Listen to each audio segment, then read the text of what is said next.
Keluarga saya menyumbang 2 miliar, sementara keluarganya hanya menyumbang 150 juta. Itu adalah seluruh uang untuk membeli apartemen yang akan menjadi rumah baru kami setelah menikah.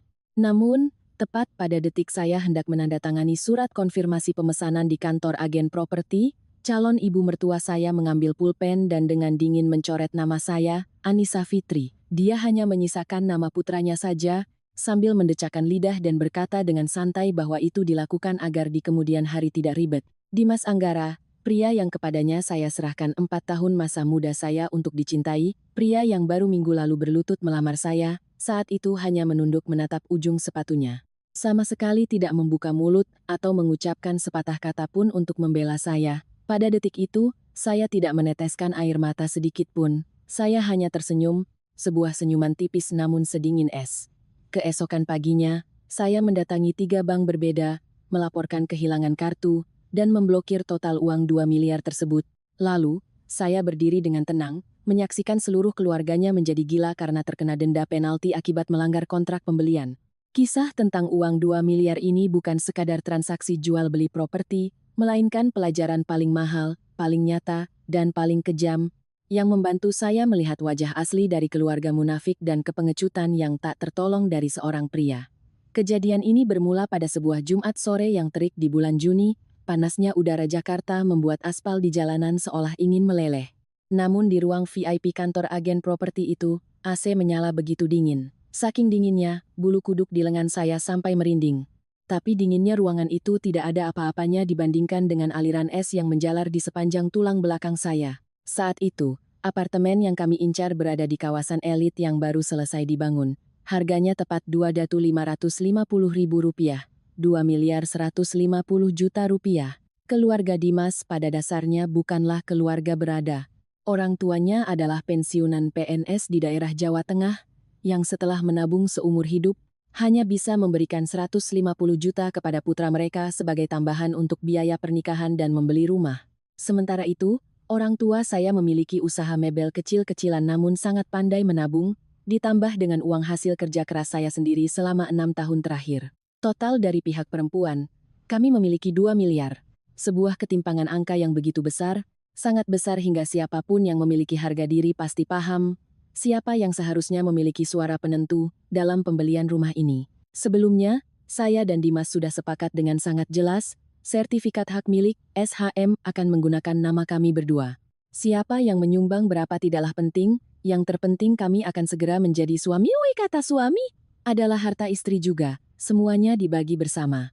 Dimas saat itu memeluk saya, matanya berkaca-kaca, mengatakan betapa beruntungnya, ia mendapatkan calon istri yang sangat pengertian dan keluarga mertua yang begitu murah hati. Namun, sandiwara sempurna itu terkoyak tepat sebelum penandatanganan surat pemesanan, DP. Hari itu, Ibu Dimas, Ibu Vina, tiba-tiba datang dari kampung. Dia bilang dia tidak tenang. Membeli rumah adalah urusan seumur hidup. Dia harus datang sendiri untuk melihat arah rumah, menghitung hari baik, dan melihat seperti apa bentuk kontraknya. Sebagai orang yang menghormati orang tua, saya dengan senang hati menjemputnya di stasiun, mentraktirnya makan di restoran yang bagus, lalu membawanya ke kantor agen properti. Staf marketing membentangkan selembar surat konfirmasi data pelanggan di atas meja kaca. Ini belum menjadi perjanjian pengikatan jual-beli, PPJB, resmi. Ini hanya formulir data agar pihak developer bisa menyusun draft kontrak. Namun surat inilah yang menentukan siapa yang akan berstatus sebagai pemilik sah. Sesuai kesepakatan, saya telah menulis nama saya dan nama Dimas di sana. Ketika saya hendak mendorong kertas itu ke arah staf marketing, sebuah tangan keriput dengan kuku-kuku yang dipotong pendek menjulur. Itu tangan Ibu Vina. Dia mengambil pulpen di atas meja, bahkan tanpa menatap saya sama sekali, dia menekan ujung pulpen itu kuat-kuat ke atas kertas. Dengan satu tarikan garis yang keras dan tegas, dia mencoret nama Anissa Fitri. Tinta biru meluber di atas kertas putih bersih itu, terlihat menyakitkan layaknya luka sayatan segar. Di sini tulis nama Dimas saja sendirian. Urusan rumah itu urusan laki-laki, biarkan namanya yang di depan supaya dia punya tanggung jawab. Kalau ditulis 2 nama malah ribet urusan surat-suratnya. Nanti kalau ada apa-apa di masa depan malah nambah pusing, mending yang pasti-pasti saja, ucapnya. Udara di dalam ruangan itu mendadak membeku. Staf marketing yang sedari tadi tersenyum profesional tiba-tiba kaku, senyumnya memudar. Dia menatap kertas itu, menatap Ibu Vina, lalu menatap saya dengan sorot mata panik dan penuh rasa canggung. Tidak ada yang menyangka seorang calon ibu mertua berani melakukan tindakan sekasar dan seterang-terangan itu di tempat umum. Uang saya 2 miliar, uangnya hanya 150 juta. Tapi dia bisa dengan lantang mengatakan biar tidak ribet seringan bulu, seolah uang 2 miliar saya itu hanyalah daun kering yang tertiup angin ke pekarangan rumahnya. Saya menarik napas dalam-dalam, dada saya sesak seolah ada yang mencekik. Perlahan, saya menoleh menatap Dimas, pria yang duduk tepat di sebelah saya. Saya menunggu. Cukup dia angkat bicara. Cukup dia berkata, "Ibu, apa yang ibu lakukan? Uang ini sebagian besar dari keluarga Nisa. Jika saja dia mengulurkan tangan untuk mengambil kembali kertas itu atau ikut mencoret namanya sendiri, saya akan memaafkan semuanya. Saya akan menganggap ini sekadar kepicikan seorang ibu-ibu kampung yang tidak paham aturan." Tapi tidak, Dimas tidak melakukan apa-apa. Dia duduk menciut di sofa kulit mahal itu. Matanya di balik kacamata tebalnya menunduk, menatap kosong pada sepatu kulit bermerek yang saya belikan sendiri untuknya di hari jadi kami yang keempat. Jakunnya bergerak naik turun, menelan ludah dengan susah payah, kedua tangannya bertaut, meremas begitu kuat hingga buku-buku jarinya memutih, namun, mulutnya terkunci rapat seolah dijahit. 4 tahun masa muda saya, 2 miliar rupiah keringat dan air mata ayah saya, tidak mampu ditukar dengan satu kalimat pembelaan dari mulutnya. Kesunyian Dimas saat itu jauh lebih mengerikan dan kejam daripada coretan pena Ibu Vina. Kesunyian itu mengonfirmasi satu hal yang selama ini selalu berusaha saya tutupi. Dimas adalah pria pengecut dan penuh perhitungan. Dan mungkin saja, sandiwara ini memang sudah disepakati oleh ibu dan anak itu sejak awal, hanya menunggu momen saat saya tidak bisa melawan untuk memaksa saya masuk ke dalam perangkap mereka. "Nisa, kamu jangan mikir yang macam-macam ya. Ibu nggak ada maksud apa-apa. Ibu begini demi masa depan kalian berdua. Kalian kan sebentar lagi menikah, harta suami ya harta istri juga, nama siapa yang ada disuratkan sama saja, yang penting cintanya. Nama Dimas atau nama kamu, rumah ini tetap rumah kalian berdua, nggak ada yang rugi. Lagi pula, laki-laki kalau nggak punya rumah atas namanya sendiri, nanti di luar sana ditertawakan orang, dikira cuma numpang hidup sama istri. Kamu juga harus jaga harga diri suami kamu kan, betul?"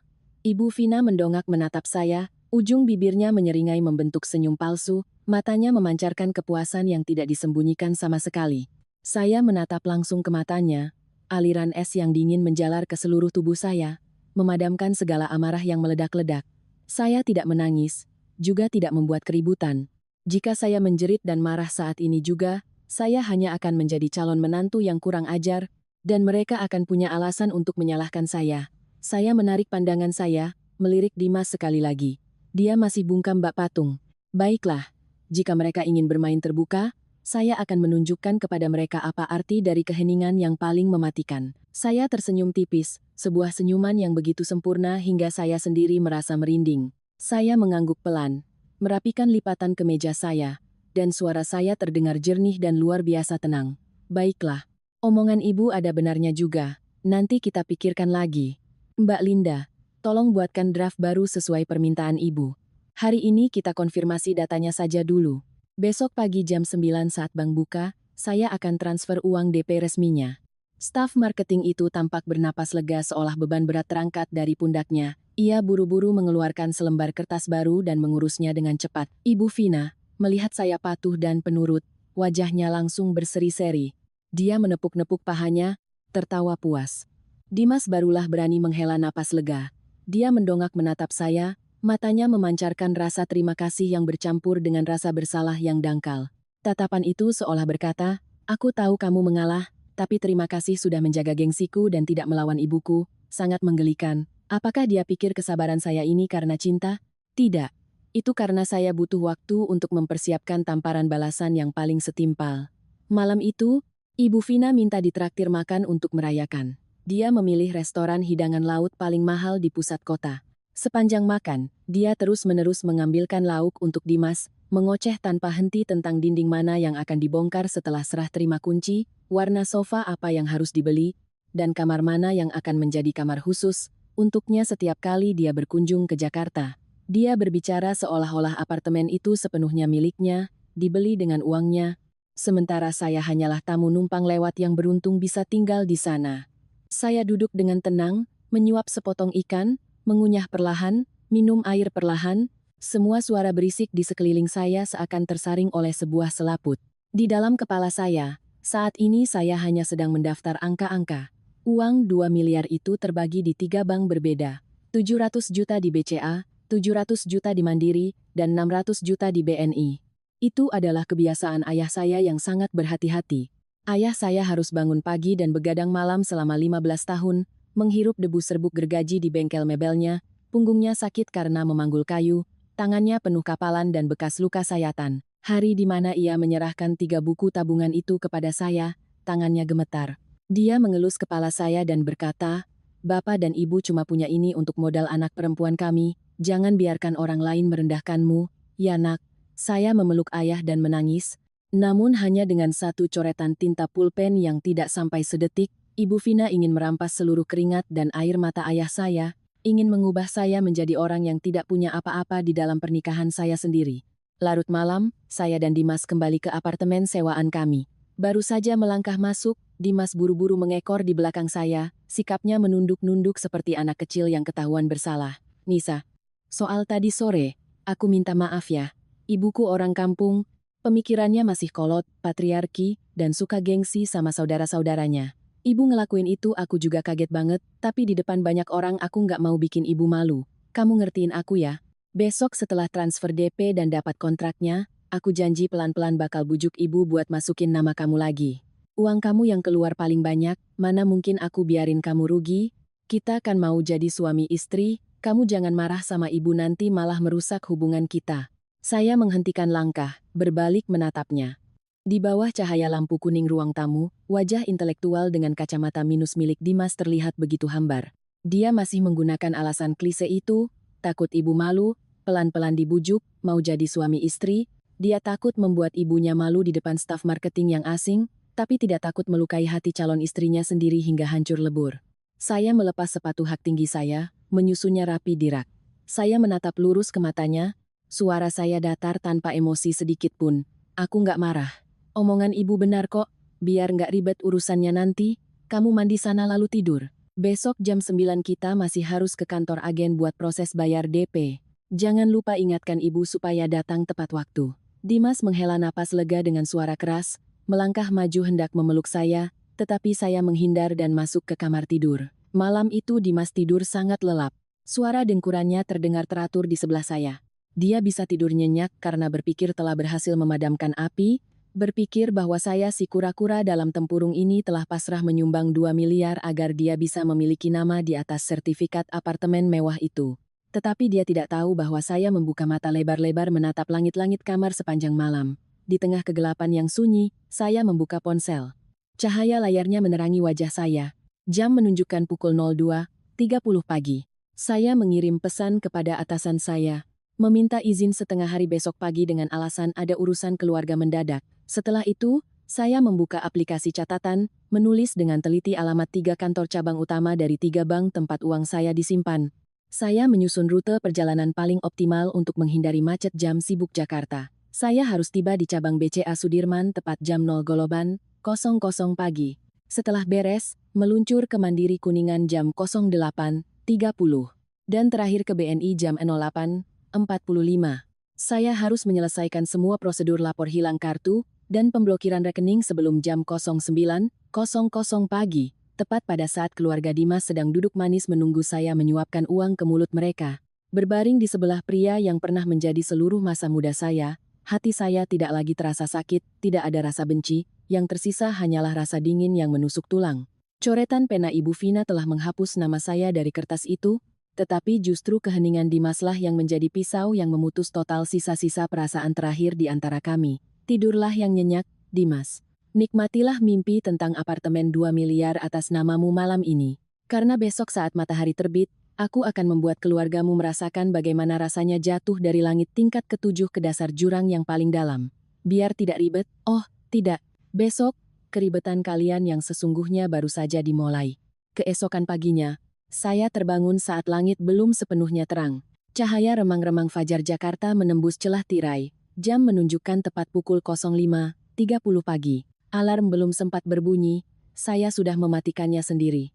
Saya tidak ingin suara apapun mengusik tidur lelap Dimas.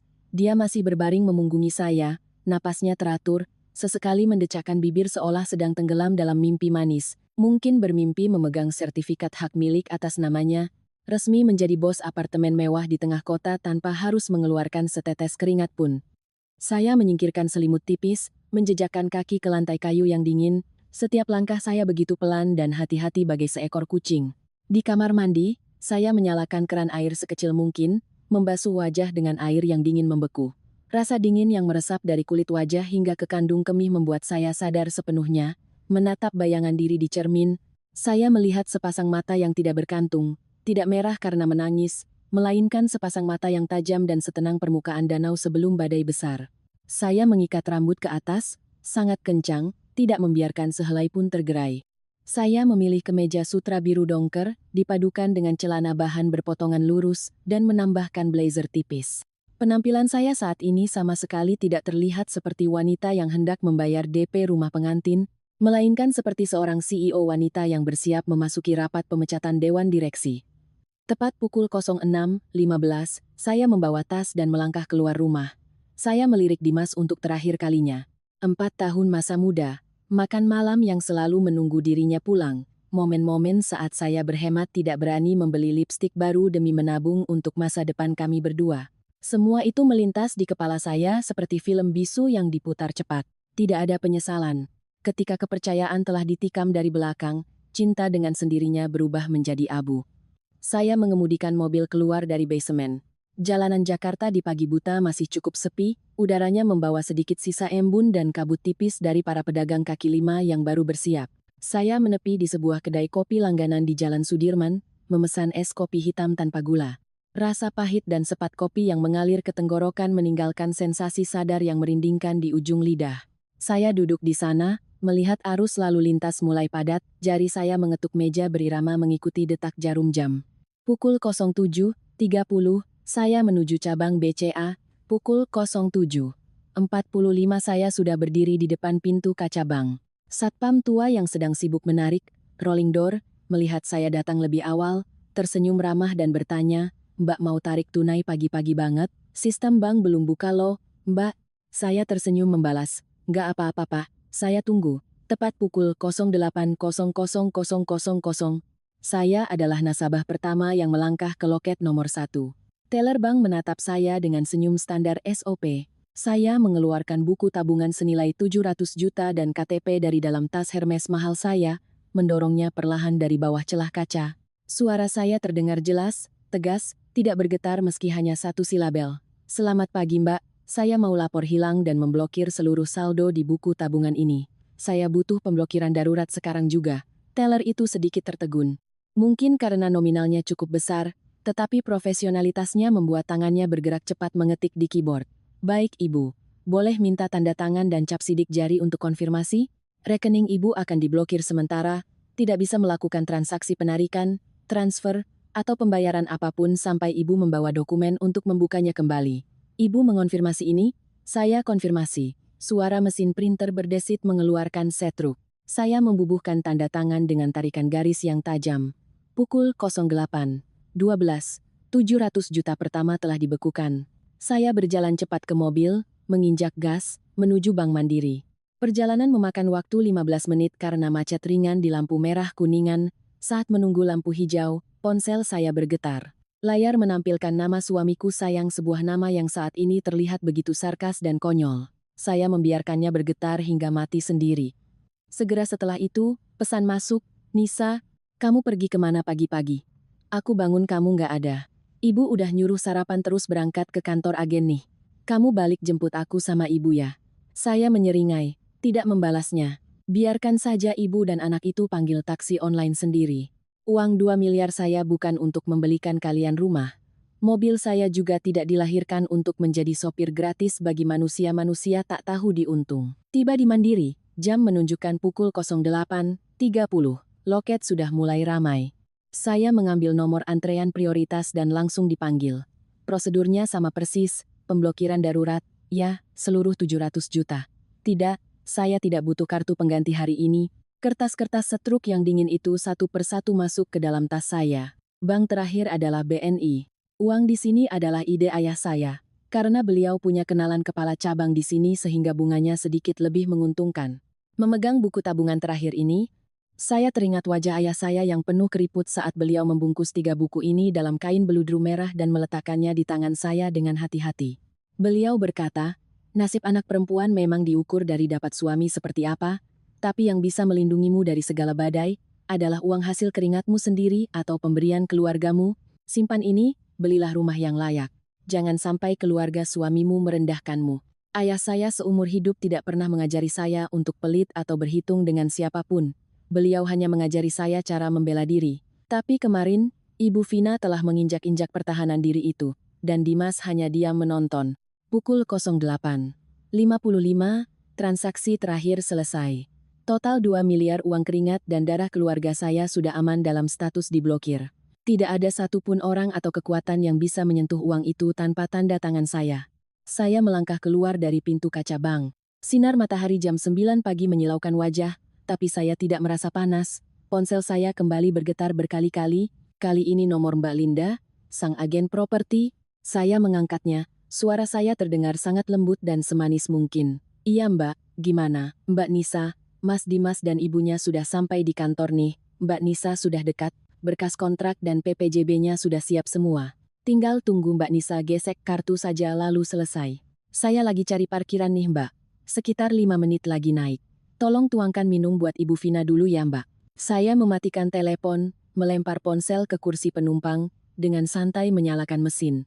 Jarak dari bank ke kantor agen hanya butuh 3 menit. Saya memarkir mobil di basement, berkaca memoleskan sedikit lipstik merah pekat, agar aura saya makin terpancar. Saya merapikan jas, membawa tas, dan masuk ke lift. Setiap bunyi ting saat lift naik, membuat detak jantung saya semakin lambat, semakin stabil. Permainan yang sebenarnya baru saja dimulai.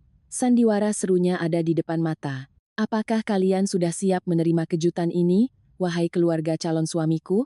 Saya mendorong pintu kaca dan melangkah masuk ke ruang VIP. Pemandangan di dalam terlihat persis seperti lukisan sebuah keluarga bahagia, sempurna, dan menggelikan. Ibu Vina hari ini mengenakan kebaya beludru warna merah marun, di lehernya melingkar kalung emas murni yang tebal. Tangannya dihiasi cincin batu giok yang sering ia pamerkan sebagai oleh-oleh jalan-jalan ke Thailand. Dia duduk mengangkang di tengah sofa panjang, gayanya bersandar santai, satu tangan memegang cangkir teh ginseng, tangan lainnya mengelus-elus tumpukan dokumen di atas meja. Dimas duduk di sebelah ibunya, memakai kemeja putih yang baru saya setrikakan semalam, rambutnya mengkilap dipoles pomade, posturnya terlihat gugup namun puas. Melihat saya masuk, mata Ibu Vina berbinar-binar. Bukan karena melihat calon menantunya, melainkan karena dia melihat mesin ATM berjalan bernama Anissa Fitri sedang mendekat. Ya ampun, calon menantu ibu habis dari mana sih sampai ibu sama suamimu nunggu sampai leher pegal begini? Cepat sini nak, jam baik yang ibu hitung itu jam 09.15 loh. Lewat dari itu nanti rezeki rumah barunya hilang. Ibu Vina melambaikan tangan, suaranya begitu manis sampai-sampai semut pun bisa keluar dari sarangnya. Saya tersenyum membalas, senyum basa-basi yang sempurna, berjalan menarik kursi dan duduk berhadapan dengan mereka. Maaf ya Bu, tadi pagi ada urusan mendadak yang harus diurus. Ibu dan Dimas sudah nunggu lama? Dimas buru-buru berdiri menarik kursi untuk saya, berlaga seperti pria yang sangat perhatian. Nggak lama kok, kita juga baru sampai. Kamu minum dulu, habis itu kita urus pembayarannya. Mbak Linda si marketing membawa mesin EDC dan meletakkannya di atas meja kaca, bersama dengan kontrak pemesanan. Baik Bapak, Ibu, total harga apartemennya 2,15 miliar. Sesuai aturan, hari ini pelunasan DP dan pembayaran tahap 1 adalah 100% dari nilai kontrak agar bisa dapat diskon maksimal dari developer. Jadi, pembayarannya mau pakai metode apa? Ibu Vina langsung mencondongkan badannya ke depan, membuka tas kulit buaya palsunya, dan menarik keluar sebuah kartu debit. Dia membantingnya ke atas meja kaca hingga berbunyi, klak, yang keras. Ini, 150 juta dari pihak laki-laki untuk menyumbang beli rumah anak-anak kami. Mbak gesek ini dulu, keluarga kami itu pantang kalau nggak transparan. Jelas-jelas uang pihak laki-laki harus uang tunai yang nyata. Biar kami yang buka jalan duluan supaya berkah. Dia berbicara dengan nada bangga dan arogan seolah kartu 150 juta itu bernilai 150 miliar. Saya duduk diam, tak berkedip. Ujung bibir masih menyunggingkan senyum tipis. Baik Ibu, tunggu sebentar. Mbak Linda dengan gesit memasukkan kartu Ibu Vina ke mesin EDC. Terdengar bunyi tombol ditekan. Tit, transaksi 150 jutanya berhasil ya Bu, pihak developer sudah menerima dananya. Linda menyodorkan setruk kepada Ibu Vina untuk ditandatangani. Ibu Vina memegang pulpen, membuat tanda tangan besar, lalu mendorong setruk itu ke arah Dimas, mengangkat dagunya memberi isyarat yang seolah berkata, "Tuh lihat, ibumu sudah menunaikan kewajiban, bangga kan?" Linda menoleh ke arah saya, matanya penuh harap. "Mbak Nisa, untuk sisa 2 miliarnya, Mbak mau gesek satu kartu atau dipisah beberapa kali transfer?" Semua mata di ruangan itu kini tertuju pada saya. Tatapan Dimas adalah tatapan penuh hasrat. Tatapan Ibu Vina adalah tatapan serakah yang mendesak. Saya perlahan membuka tas saya, jari-jari lentik yang telah dimanicur dengan rapi merogoh ke dalam, mengeluarkan 3 buah kartu bank kelas atas. Saya meletakkannya satu persatu di atas meja. Suara plastik keras yang beradu dengan kaca terdengar sangat kering. "Saya gesek kartu saja Mbak. Tolong dibagi 3 kali, masing-masing dari kartu ini ya," ucap saya dengan nada yang sangat tenang. Ibu Vina mencondongkan badan menatap 3 kartu itu dan menelan ludah. Dimas tersenyum bahagia, tangannya pelan-pelan membetulkan letak kacamatanya. Linda mengambil kartu BCA pertama, memasukkannya ke mesin EDC, mengetikkan nominal, dan menekan Enter. Layar mesin EDC menampilkan tulisan, "Connecting." Seluruh ruangan sunyi senyap, hanya terdengar suara dengung AC dan bunyi, tit-tit, lambat dari mesin EDC, tit-tit-tit-tit. Suara lengkingan nyaring berbunyi, layar mesin EDC menyala merah. Transaksi gagal, kartu ditolak. Senyum di bibir Linda sedikit kaku. Dia dengan canggung mencabut kartunya, menggosok-gosok chipnya, lalu memasukkannya lagi. "Maaf, mungkin jaringan banknya lagi gangguan. Saya coba lagi ya Mbak Nisa." Ibu Vina mengernyitkan dahi bergumam. "Kerja kok lelet amat, atau mesinnya rusak?" Percobaan kedua, Enter, tit-tit-tit-tit, transaksi gagal. Raut wajah Dimas mulai berubah. Dia menatap saya dengan tatapan panik. Linda mulai berkeringat dingin, buru-buru beralih ke kartu mandiri. "Saya coba kartu yang kedua ya, kadang bank yang satu lagi maintenance." Kartu kedua masuk, tit-tit-tit-tit, ditolak lagi. Ibu Vina tidak bisa duduk tenang lagi. Dia menepuk pahanya dengan keras. "Ini gimana ceritanya? Kartu palsu? Atau nggak ada isinya? Nisa, kamu lagi main-main ya?" Dimas juga pucat pasi, mencondongkan badan ke seberang meja dan memegang pergelangan tangan saya. "Nisa, ini maksudnya apa? Uang kamu mana? Semalam kan baik-baik aja, kok bisa rekeningnya keblokir?" Saya menarik tangan saya, dengan santai menyimpan kembali ketiga kartu itu ke dalam tas, lalu menutup tas berbunyi, klik. Saya menghela napas, mengangkat mata menatap ibu dan anak itu, dan berbicara dengan nada yang sangat hambar. "Ah, soal ini, sepertinya ini perbuatan bapak saya. Bapakmu? Apa hubungannya sama bapakmu?" Mata Ibu Vina melotot. "Uang ini kan uang dari bapak saya untuk modal saya. Pagi tadi beliau nelepon tanya soal nama di sertifikat. Karena saya orang yang jujur, saya bilang saja apa adanya kalau kemarin ibu ngambil pulpen lalu mencoret nama saya, dan cuma nyisain nama Mas Dimas. Bapak saya dengar itu langsung marah besar. Beliau bilang kalau rumah itu nggak ada nama anak perempuannya, uang beliau nggak pantas dibuang ke situ. Jadi, beliau langsung telepon kenalannya di bank buat lapor hilang kartu dan blokir semua rekening saya." Begitu saya selesai bicara, wajah Ibu Vina yang tadinya merah padam berubah menjadi seputih kertas, lalu dari putih menjadi pucat pasi agak membiru. Dimas merosot di kursinya, mulutnya ternganga tak bisa berkata-kata. Linda saat itulah baru berdeham, menyisipkan kalimat yang sangat mematikan. "Maaf Bapak, Ibu, surat pemesanan ini sudah ditandatangani, pihak kami juga sudah mencetak kwitansi DP 150 juta. Kalau hari ini pelunasannya tidak dibayar sesuai kesepakatan, maka menurut hukum, pihak pembeli akan dikenakan denda pelanggaran kontrak. Uang 150 juta itu akan hangus dan disita oleh pihak developer." "Apa? Disita? Kamu gila ya? Itu uang keringat dan darah saya." Ibu Vina menjerit, menerjang maju hendak merebut kertas kontrak itu, tapi Linda dengan sigap menariknya. Saya berdiri, perlahan merapikan jas saya menatap Ibu Vina yang sedang kesetanan dan menatap Dimas yang gemetar ketakutan kehilangan uang. Rasa puas melonjak di dada saya, begitu manis dan memabukkan. "Ibu lihat kan, karena kemarin ibu mencoret nama saya, biar tidak ribet, sekarang bapak saya takut ribet jadi uangnya ditarik, uang saya sudah diblokir. Uang 150 juta ibu sudah ada di kantong developer, saya nggak punya hak buat narik. Jadi, Ibu dan Mas Dimas bereskan saja sisanya ya di sini. Saya harus balik ke kantor ada, meeting, mendadak. Permisi, Bu. Permisi, Mas. Saya memutar tumit. Suara sepatu hak tinggi saya beradu dengan lantai marmer, menciptakan bunyi nyaring yang tegas, meninggalkan kekacauan di belakang. Meninggalkan kepanikan orang-orang serakah yang baru saja terperangkap dalam jebakan yang mereka buat sendiri. Pintu kaca tertutup, memutus suara jeritan Ibu Vina. Tapi saya tahu urusannya belum selesai di sini. Mereka tidak akan merelakan uang miliaran itu begitu saja, dan saya sudah siap untuk perang tanpa ampun. Saya baru saja keluar dari lift, berjalan menyusuri koridor basement parkiran yang lembab, ketika saya mendengar suara langkah kaki berlari tergopoh-gopoh mengejar dari belakang. Suara sepatu kulit pria bercampur suara sandal teplek wanita yang terseret. Bunyi itu bergema di ruang basement, menciptakan suara bising yang memekakkan telinga. Saya tidak perlu menoleh untuk tahu siapa mereka. Saya sengaja memperlambat langkah, berhenti tepat di samping mobil saya, dan dengan santai mencari kunci. Anissa Fitri, berhenti kamu di situ, berhenti. Ibu Vina menerjang maju. Rambutnya yang tadi pagi disasak rapi kini berantakan, wajahnya berkerut karena amarah. Dia menudingkan jari telunjuknya yang gemetar tepat ke wajah saya, napasnya tersengal-sengal. Kamu berani-beraninya nipu saya dan anak saya ya? Kamu ini dasar manusia nggak tahu diuntung, perempuan berhati ular berbisa. Dimas berlari di belakangnya, dahinya dipenuhi keringat, penampilannya luar biasa menyedihkan. Dia buru-buru menarik lengan ibunya, tapi matanya tetap menatap saya dengan penuh tuntutan dan kekecewaan. Nisa, kamu lagi ngapain sih? Kenapa hal sebesar ini kamu nggak diskusiin dulu sama aku? Kamu tahu nggak 150 juta itu seluruh uang tabungan masa tua bapak ibuku? Sekarang orang developer mau nyita uangnya sampai hangus. Kamu puas sekarang? Kenapa kamu bawa-bawa bapakmu ke urusan ini dan bikin semuanya hancur berantakan?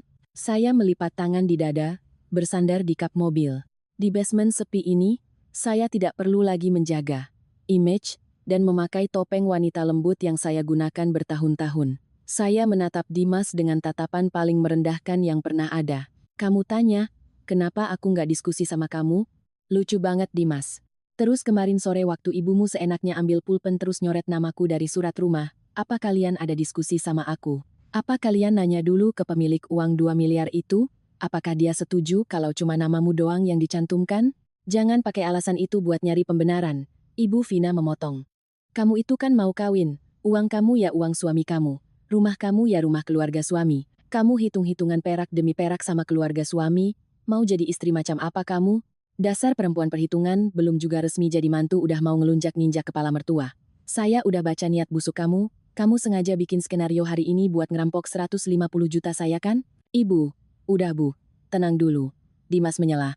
Nisa, aku tahu kamu marah, tapi kita bicarakan baik-baik. Ibu ngelakuin itu demi kebaikan aku, supaya aku punya tanggung jawab sebagai kepala keluarga. Kamu kan orang berpendidikan, kamu harusnya lebih paham dan memaklumi orang tua. Sekarang, kamu langsung telepon bapakmu, suruh dia buka blokirnya, kita transfer 2 miliarnya sekarang buat nyelamatin uang ibu yang 150 juta itu. Habis nikah nanti, aku sumpah, aku bakal urus ke notaris buat masukin nama kamu ke SHM. Percaya sama aku, Nis. Percaya sama kamu?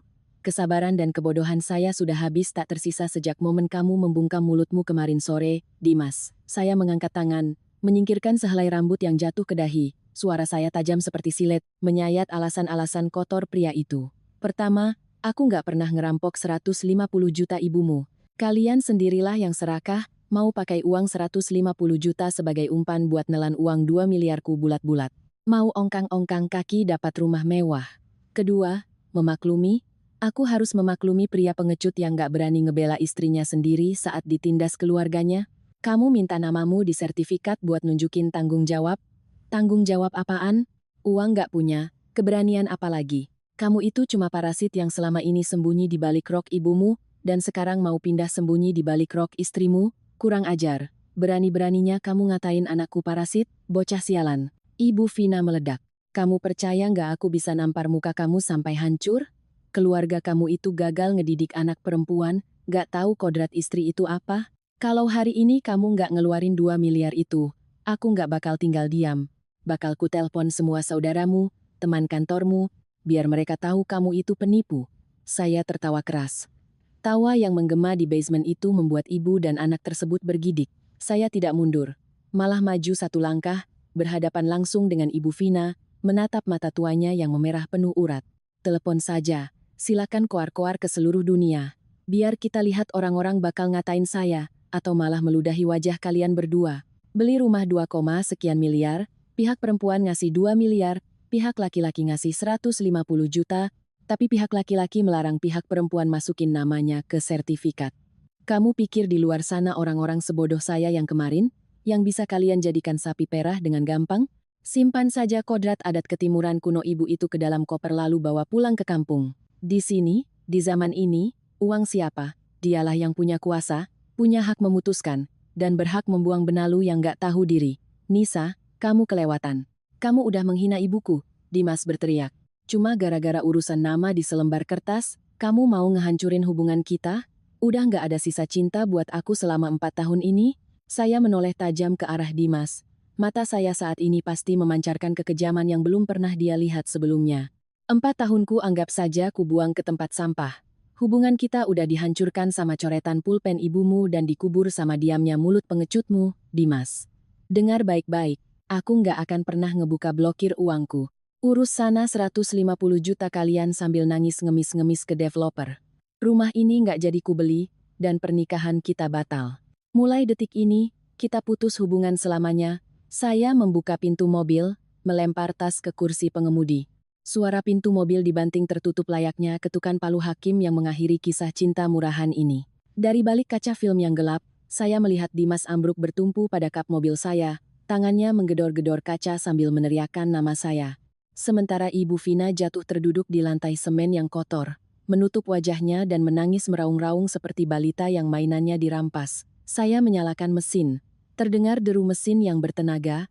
Saya memasukkan gigi, menginjak gas, dan mobil melesat pergi, meninggalkan suara bising dan segala kelemahan diri saya di belakang. Cahaya dari pintu keluar basement menyilaukan mata. Saya menarik napas dalam-dalam, menghirup kebebasan di luar sana. Tidak ada air mata yang jatuh, yang ada hanyalah senyum paling cerah yang melengkung di bibir saya. Permainan sudah berakhir, Dimas, dan pemenangnya selamanya adalah aku. Mobil saya melaju di jalan tol kota yang bermandikan sinar matahari, meninggalkan basemen gelap dan teriakan putus asa ibu dan anak itu. Embusan AC mendinginkan butiran keringat di dahi saya, adrenalin yang tadi memuncak perlahan mereda, digantikan oleh kesunyian yang mencekam. Saya menepi di bawah pohon rindang. Saat tangan saya terlepas dari setir, barulah saya sadar bahwa 10 ujung jari saya gemetar. Bukan karena takut atau menyesal. Itu adalah reaksi biologis orang yang baru saja lolos dari bibir jurang. Saya mengambil ponsel, mencari sebuah nomor yang sudah lama saya simpan namun tak pernah saya duga akan saya hubungi. Itu nomor Mbak Farah, seorang pengacara spesialis hukum keluarga dan perkawinan, sekaligus mitra hukum perusahaan tempat saya bekerja. Saya meneleponnya dan meminta waktu konsultasi darurat pagi itu juga. Mendengar nada suara saya yang serius, Mbak Farah setuju untuk meluangkan jadwal. Kantor pengacara itu berada di lantai 15 sebuah gedung perkantoran grade A di Jakarta Selatan. Nuansa di dalamnya tenang, aroma, diffuser, serai menyegarkan pikiran. Namun, tatapan tajam pengacara wanita di hadapan saya langsung menarik saya kembali ke realitas yang kejam. Saya duduk di kursi kulit yang empuk, menyesap teh hangat, dan menceritakan semuanya. Dari mulai patungan rumah 2 miliar dan 150 juta, insiden coretan pena Ibu Vina, sampai kebisuan calon suami saya. Mbak Farah menyimak tanpa terlewat satu detail pun. Dia tidak tampak kaget atau mengasihani. Bagi pengacara yang sudah menangani ribuan kasus perceraian dan sengketa harta, kisah drama domestik semacam ini sudah menjadi makanan sehari-hari. Setelah saya selesai bercerita, Mbak Farah melepas kacamata tipisnya, meletakkannya di atas meja, dan mengetuk-ngetuk map dengan jarinya. Nisa, kamu sangat cerdas mengambil keputusan untuk berhenti dan memblokir uangmu pagi ini. Kalau hari ini kamu gesek 3 kartu itu, kamu resmi masuk ke dalam perangkap hukum dan finansial paling sempurna yang disiapkan keluarga calon suamimu. Pernyataan Mbak Farah bagaikan guyuran air es di wajah saya. Saya mencondongkan badan. Maksud Mbak gimana? Bukannya setelah menikah, harta yang dibeli bakal jadi harta gono gini? Walaupun SHM atas nama Dimas, kalau saya bisa buktikan saya yang transfer bayar, hukum bakal lindungin saya kan? Mbak Farah tersenyum, senyuman yang sangat memaklumi kenaifan wanita yang sedang jatuh cinta. Itu cuma teori, Dik. Praktik hukum di lapangan jauh lebih brutal. Pertama, kalian belum resmi daftar di KUA. Perjanjian jual beli, PPJB, apartemen ini ditandatangani sebelum kalian punya buku nikah. Artinya, secara hukum, apartemen itu adalah harta bawaan harta sebelum nikah. Kedua, surat pemesanan kemarin di mana ibunya mencoret namamu dan hanya menyisakan nama Dimas adalah dasar bagi developer untuk menerbitkan PPJB dan nantinya SHM atas nama tunggal Dimas. Saat SHM keluar, statusnya mutlak, harta pribadi atas nama Dimas Anggara. Dada saya terasa sesak. Tapi aliran dana 2 miliar itu kan dari rekening saya, masa mereka bisa nyangkal? Bisa banget, Nisa. Mbak Farah mengambil kertas kosong dan menggambar 2 lingkaran. Aliran dana dari rekeningmu pindah ke rekening developer untuk membayar rumah atas nama Dimas. Kalau tidak ada perjanjian utang piutang atau akta notaris pembagian saham yang jelas antara kamu dan Dimas, maka di pengadilan nanti, pengacara Dimas bisa dengan mudah berargumen bahwa itu adalah hibah atau pemberian. Ya, kamu nggak salah dengar. Mereka bisa membantah bahwa karena kalian saling mencintai dan mau menikah, kamu menghibahkan uang 2 miliar itu kepada Dimas untuk membangun rumah tangga. Dan kalau statusnya sudah hibah yang selesai, kamu mau narik uang itu lagi? Itu butuh pertarungan hukum bertahun-tahun, menguras puluhan juta untuk biaya pengadilan dan pengacara, dan belum tentu kamu yang menang. Tulang punggung saya mendadak sedingin es. Setiap kata Mbak Farah seperti jarum yang menusuk otak saya. Ternyata, di balik ucapan biar tidak ribet dari Ibu Vina bukan sekadar gengsi patriarki kampung, melainkan perhitungan yang sangat jahat dan sistematis. Dia ingin menggunakan uang 150 juta miliknya untuk melegitimasi nama putranya, lalu menggunakan dalih atas nama cinta untuk merampas 2 miliar milik saya secara sah di mata hukum. Coba kamu bayangkan. Mbak Farah melanjutkan dengan nada tajam. Kalau kamu tutup mata hari ini, setelah nikah, kamu tinggal di rumah itu tapi status aslimu cuma numpang. Kamu berantem sama mertua, dia berhak ngusir kamu karena rumah itu atas nama anaknya. Kamu cekcok sama suami, dia gugat cerai. Rumah itu statusnya harta bawaan sebelum nikah. Dia dapat semuanya utuh. Kamu harus bawa tumpukan setruk transfer ke pengadilan, nangis-nangis membuktikan itu hasil keringatmu. Di saat seperti itu, pria kacamata pendiam yang kemarin berdiri di sebelahmu akan menyewa pengacara hebat untuk membuktikan bahwa kamu memberikan uang itu secara sukarela. Pernikahan, saat tidak ada lagi cinta di dalamnya, adalah kontrak ekonomi yang paling kejam. Saya memejamkan mata. Bayangan Dimas yang pemalu, intelektual, yang selalu membelikan saya es kopi susu setiap sore saat lembur, yang selalu berkata lembut, "Iya, aku nurut kamu." Tiba-tiba hancur berkeping-keping berubah menjadi monster menjijikkan. Kepenggecutannya bukan berarti dia tidak berbahaya. Sikap diamnya adalah tameng pelindung untuk keegoisan dan keserakahannya yang tak berdasar.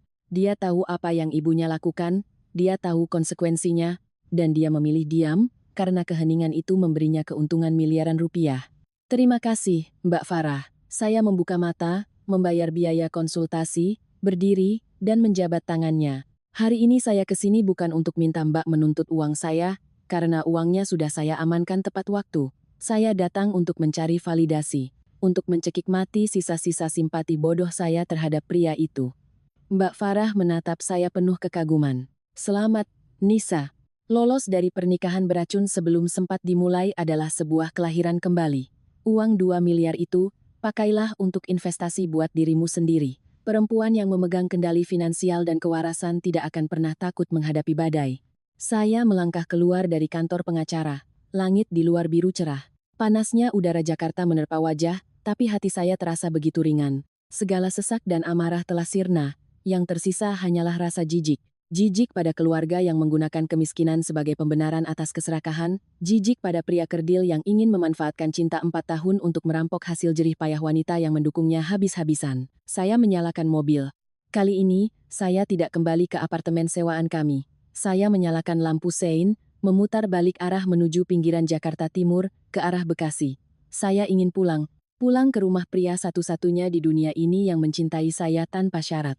Pria yang dengan tangan kasarnya menghasilkan uang 2 miliar agar saya tidak diinjak-injak orang. Saya pulang ke ayah saya. Mobil saya berhenti di depan gerbang sebuah bengkel mebel kayu yang terletak jauh di dalam gang. Bau serbuk kayu, aroma kayu yang wangi, dan bau pernis yang familiar menyengat hidung membuat mata saya berkaca-kaca. Ini adalah tempat saya dibesarkan. Bunyi gergaji mesin dan ketukan palu adalah melodi yang membesarkan saya, menyekolahkan saya hingga sarjana, memberi saya posisi manajer HRD di perusahaan multinasional, dan memberi saya bekal 2 miliar rupiah untuk mengarungi hidup. Bapak saya, Pak Herman, sedang membungkuk mengamplas permukaan meja kayu. Rambutnya sudah memutih lebih dari separuh. Baju pelindungnya kotor oleh debu kayu, punggungnya basah oleh peluh. Usianya sudah 60 tahun. Usia di mana seharusnya beliau duduk santai minum teh dan main burung perkutut. Namun, karena takut anak perempuannya dihina keluarga suami jika tidak punya modal nikah, beliau tetap banting tulang di bengkel ini, mengumpulkan rupiah demi rupiah. Ibu saya sudah meninggal sejak saya SMA, Bapak menjadi orang tua tunggal untuk saya. Bagi beliau, saya adalah nyawanya. Melihat mobil saya parkir, Bapak mematikan mesin amplas, mendongak, dan memicingkan mata di balik kacamata bacanya. Mengenali saya, wajahnya yang keras langsung cerah oleh senyum yang begitu hangat. Beliau buru-buru mengambil handuk kecil di lehernya, mengelap tangan yang kotor, dan berjalan menghampiri saya. Loh, Nisa, kok jam segini pulang ke sini? Bukannya hari ini kamu sama Dimas mau bayar DP rumah? Urusan besar begitu, kok mukamu kusut banget, enduk. Saya turun dari mobil, menatap sepasang tangan Bapak yang kasar, pecah-pecah, dan penuh kapalan. Baru tadi pagi rasanya. Tangan Ibu Vina yang kurus kering namun dirawat dengan skincare, mahal, dengan santainya mencoret hasil kerja keras tangan Bapak saya ini. Pertahanan diri yang saya tahan sejak kemarin, ketenangan layaknya besi saat menghadapi Dimas, dan logika waras di kantor pengacara tadi. Semuanya runtuh seketika saat berdiri di hadapan Bapak. Saya memeluk beliau erat-erat. Bau asam keringat bercampur serbuk kayu adalah wangi paling menenangkan di dunia. Saya menyembunyikan wajah di pundak bajunya yang berdebu, dan menangis sejadi-jadinya. Tangisan sesenggukan seorang anak yang habis bully di luar dan akhirnya menemukan jalan pulang. Nisa, kenapa? Ada yang jahatin kamu? Si Dimas ngapain kamu? Udah, nangis aja, cerita ke Bapak. Bapak saya tampak panik, tangan kasarnya dengan ragu-ragu mengelus punggung saya, suaranya bergetar cemas. Saya menangis puas, lalu membiarkan Bapak menuntun saya ke ruang tamu kecil di belakang bengkel. Beliau menuangkan segelas air putih, mengambil handuk hangat, dan mengelap wajah saya. Setelah tenang, saya mulai bercerita. Dari coretan pena ibunya Dimas, diamnya Dimas, sandiwara saya di bank, sampai konsultasi dengan pengacara. Saya tidak menyembunyikan satu detail pun. Mendengar cerita saya, alis tebal Bapak semakin berkerut. Tangannya yang memegang gelas air putih mengepal hingga buku-buku jarinya memutih. Beliau tidak menyela, hanya mendengarkan. Matanya yang agak keruh karena debu kayu perlahan memerah menyiratkan kemarahan yang luar biasa. Saat saya mengakhiri cerita dengan pengumuman bahwa saya telah membatalkan pernikahan dan putus dengan Dimas, keheningan mencekik menyelimuti ruang tamu kecil itu. Saya menunduk menunggu. Mungkin Bapak akan menyalahkan saya karena bertindak gegabah, mungkin menyuruh saya bersabar karena undangan sudah dicetak, sanak saudara sudah diundang, dan batal nikah akan jadi aib keluarga. Tapi tidak. Bapak meletakkan gelas dengan keras ke atas meja hingga berbunyi, prak. Beliau berdiri, berjalan mondar-mandir di depan meja, dadanya kembang kempis. Lalu beliau berbalik, berlutut dengan satu kaki agar sejajar dengan saya yang duduk di kursi. Tangan kasarnya menggenggam kedua tangan saya. Saya melihat air mata menetes dari sudut mata beliau yang keriput. Anakku, tindakanmu sudah sangat tepat, sangat benar. Pintar anak Bapak, suara Bapak serak, tertahan oleh emosi, namun begitu teguh. Bapak yang salah. Bapak kira si Dimas itu anak baik-baik, pendidikannya tinggi, pasti bakal sayang sama kamu. Bapak buta sampai mau nyerahin kamu ke laki-laki pengecut dan keparat macam dia. Bapak ngumpulin uang 2 miliar itu supaya anak perempuan Bapak bisa jalan dengan kepala tegak. Supaya kalau ada apa-apa di masa depan, kamu punya jalan keluar. Bukan untuk dirampas secara terang-terangan sama orang-orang brengsek itu, lalu harga dirimu diinjak-injak. Air mata saya kembali menetes. Bapak menghapus air mata saya, suaranya mengeras, memancarkan aura seorang ayah yang siap merobek siapa saja yang berani menyakiti anaknya. Batalkan semuanya. Undangan yang udah dicetak, buang. Saudara yang udah diundang, Bapak yang akan datangi rumahnya satu-satu buat minta maaf. Bapak nggak peduli sama gengsi atau omongan tetangga. Bapak cuma mau anak perempuan Bapak hidup dengan terhormat. Uang hilang bisa dicari lagi, tapi kalau nyawamu terkubur di keluarga licik penuh tipu daya itu, kamu hilang segalanya, nduk. Uang 2 miliar itu biarin aja di bank, kamu kunci rapat-rapat. Mau mereka datang nyembah-nyembah ke sini minta maaf, kamu nggak boleh luluh. Keluar dari rumah itu, pindahin barangmu ke sini. Mulai detik ini, siapapun yang berani nyentuh kamu, harus langkahi dulu mayat Bapak tua ini. Kata-kata Bapak bagaikan aliran air hangat yang mengalir membasuh hati saya yang penuh luka goresan.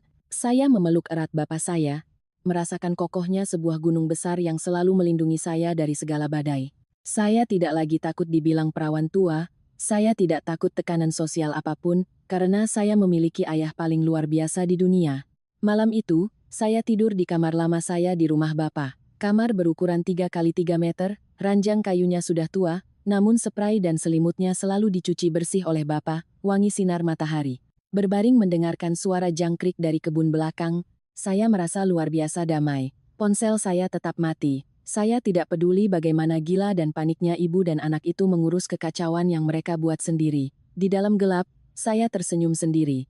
Dimas, kamu pikir wanita yang sudah mencintaimu 4 tahun bakal gampang dimanipulasi, gampang diajak kompromi karena takut kehilanganmu? Kamu salah besar. Ketika seorang wanita dibesarkan dengan cinta tanpa syarat dari keluarganya, dia akan memiliki kebanggaan diri yang cukup untuk membuang cinta murahanmu ke tong sampah. Seperti yang sudah diprediksi, ketika kesombongan dan keserakahan terdesak ke sudut, manusia akan menunjukkan wajah mereka yang paling menyedihkan. 3 hari setelah insiden di kantor pemasaran, saya sudah memindahkan seluruh barang saya dari apartemen sewaan kami.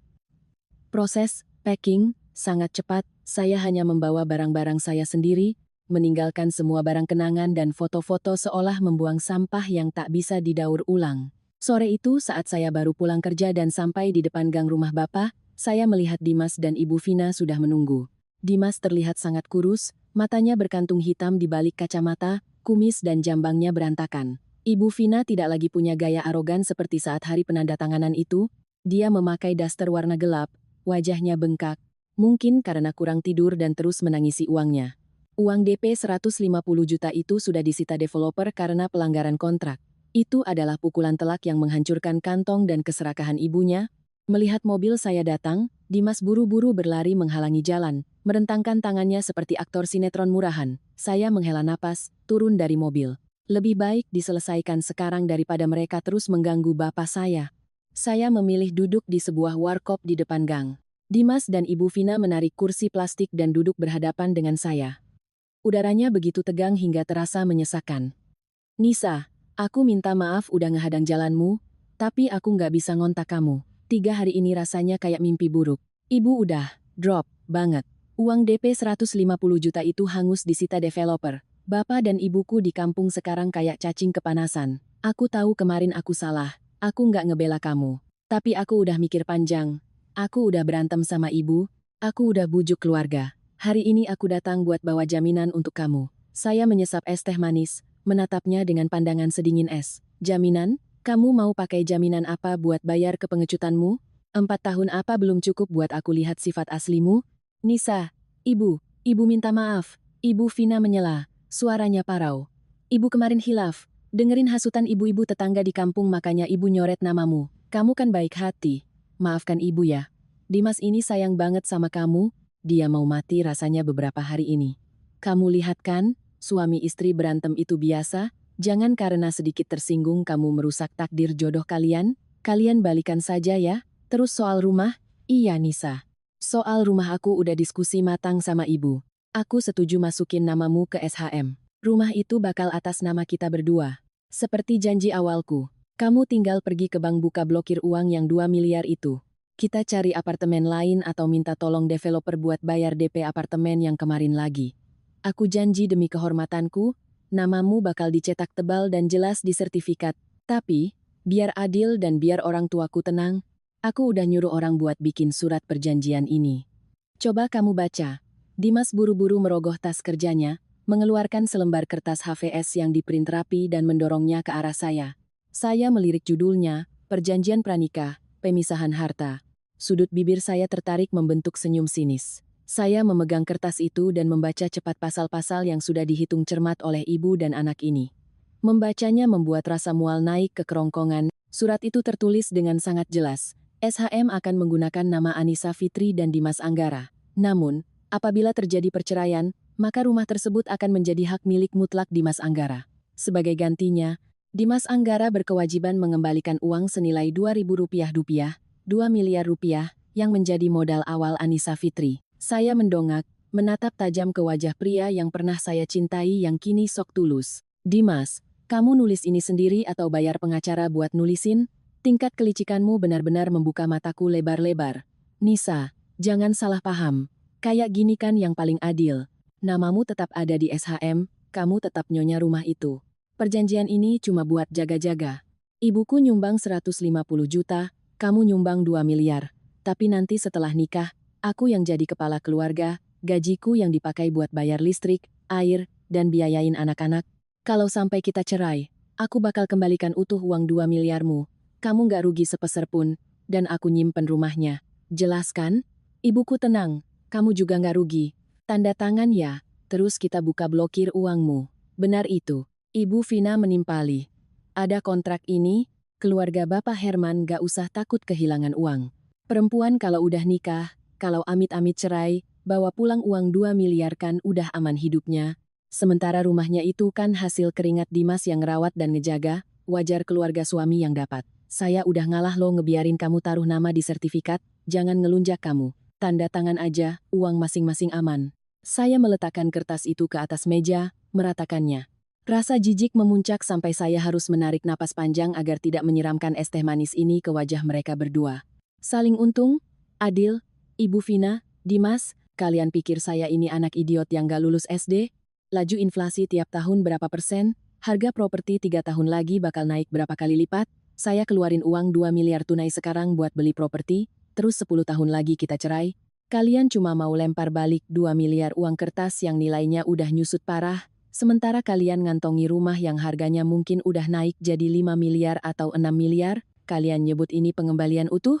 Bukan, ini namanya kalian mau minjam uang panas 2 miliar tanpa bunga, tanpa agunan, dan mau ngerampok nilai investasi asetnya secara cuma-cuma. Wajah Dimas pucat pasi, matanya bergerak-gerak gelisah.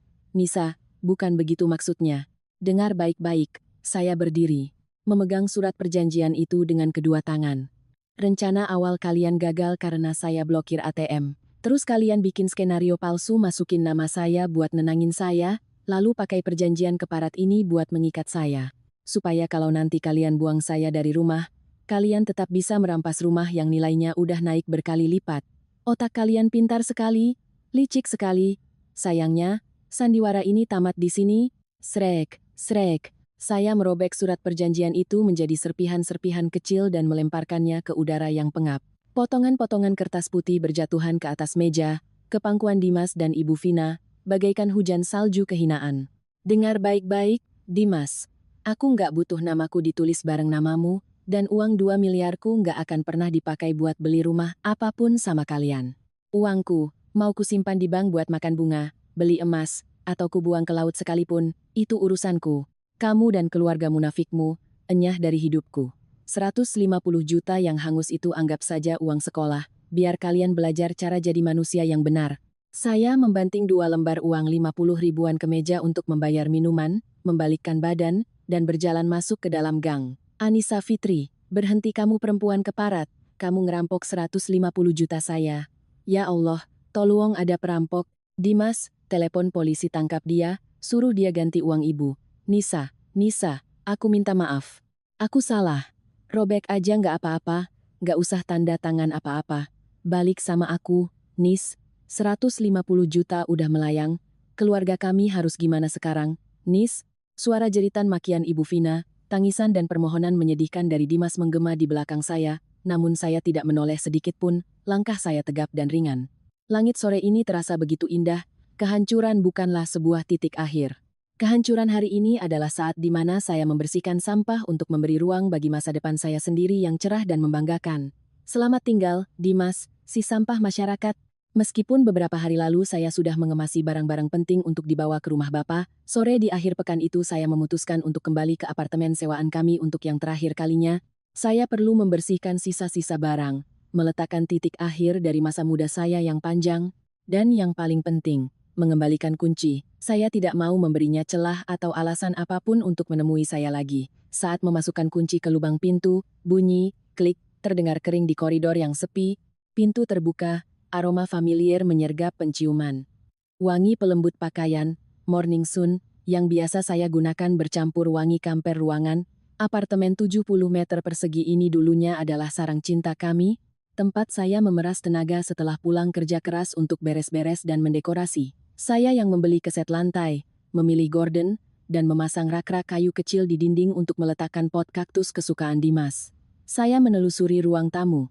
Di atas sofa abu-abu, kemeja Dimas masih tergeletak belum digantung. Di meja ruang tamu, kopi sisa paginya sudah mulai mengendap. Pemandangan berantakan khas pria yang terlalu dimanja terlihat jelas. 4 tahun lamanya, saya hidup layaknya istri yang berbakti. Pembantu tanpa gaji yang mengurus makan dan tidurnya. Saya pikir pengorbanan saya akan dibalas dengan kehangatan rumah tangga dan suami yang melindungi.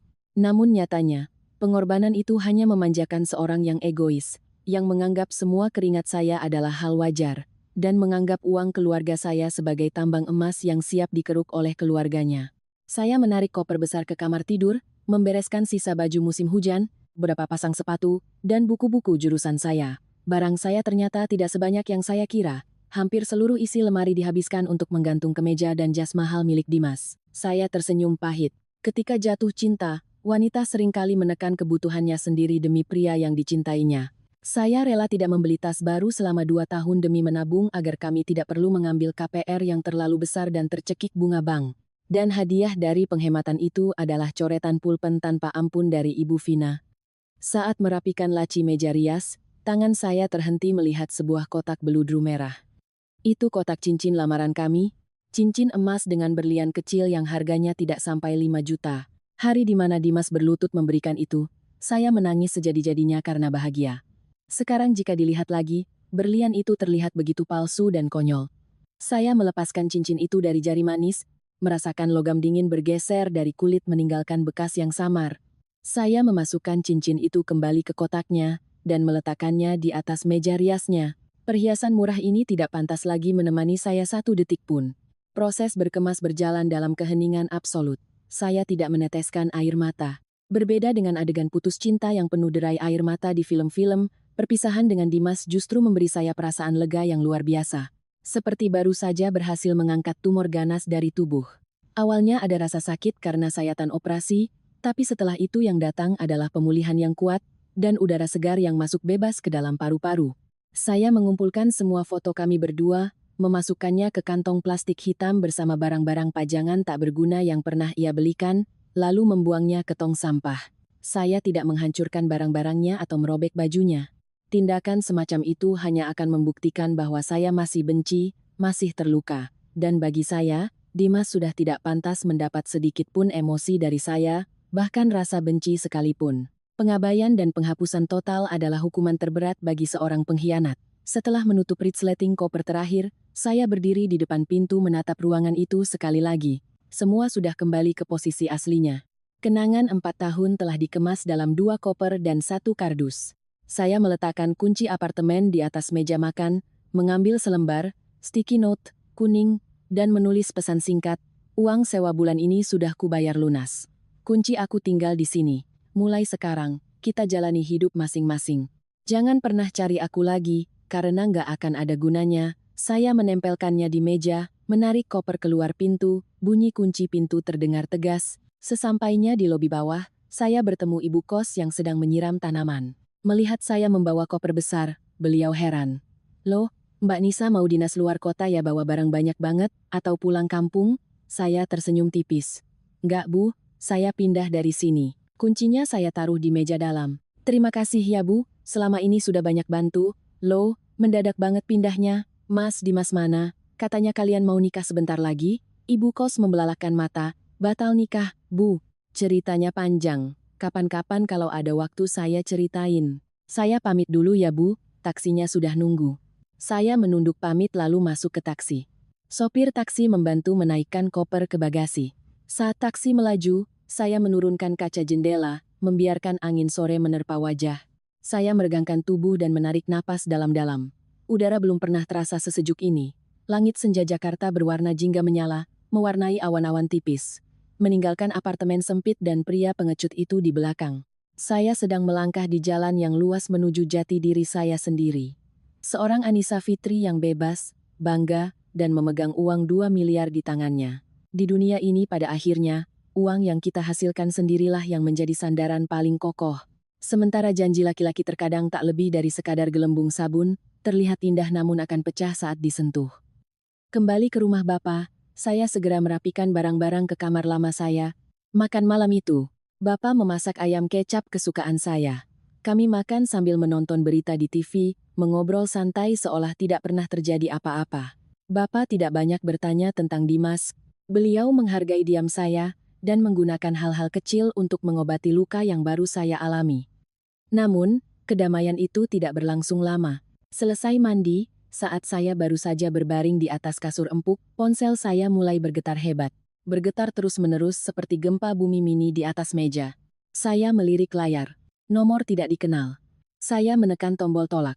10 detik kemudian, nomor itu menelepon lagi. Ditolak lagi. Di panggilan ketiga, saya tahu persis siapa di ujung telepon. Demi kesopanan dasar, saya mengangkatnya, namun tidak menempelkannya ke telinga. Saya mengaktifkan loudspeaker dan meletakkannya di kasur. Benar saja, suara melengking, cempreng, dan penuh kebencian langsung meledak. Suara Ibu Vina. Anissa Fitri, kamu sembunyi ya? Kamu pikir dengan kabur dari apartemen urusannya selesai, hah? Anak kurang ajar. Balikin uang saya yang 150 juta, balikin. Suara teriakannya begitu keras sampai speaker ponsel saya sedikit sember.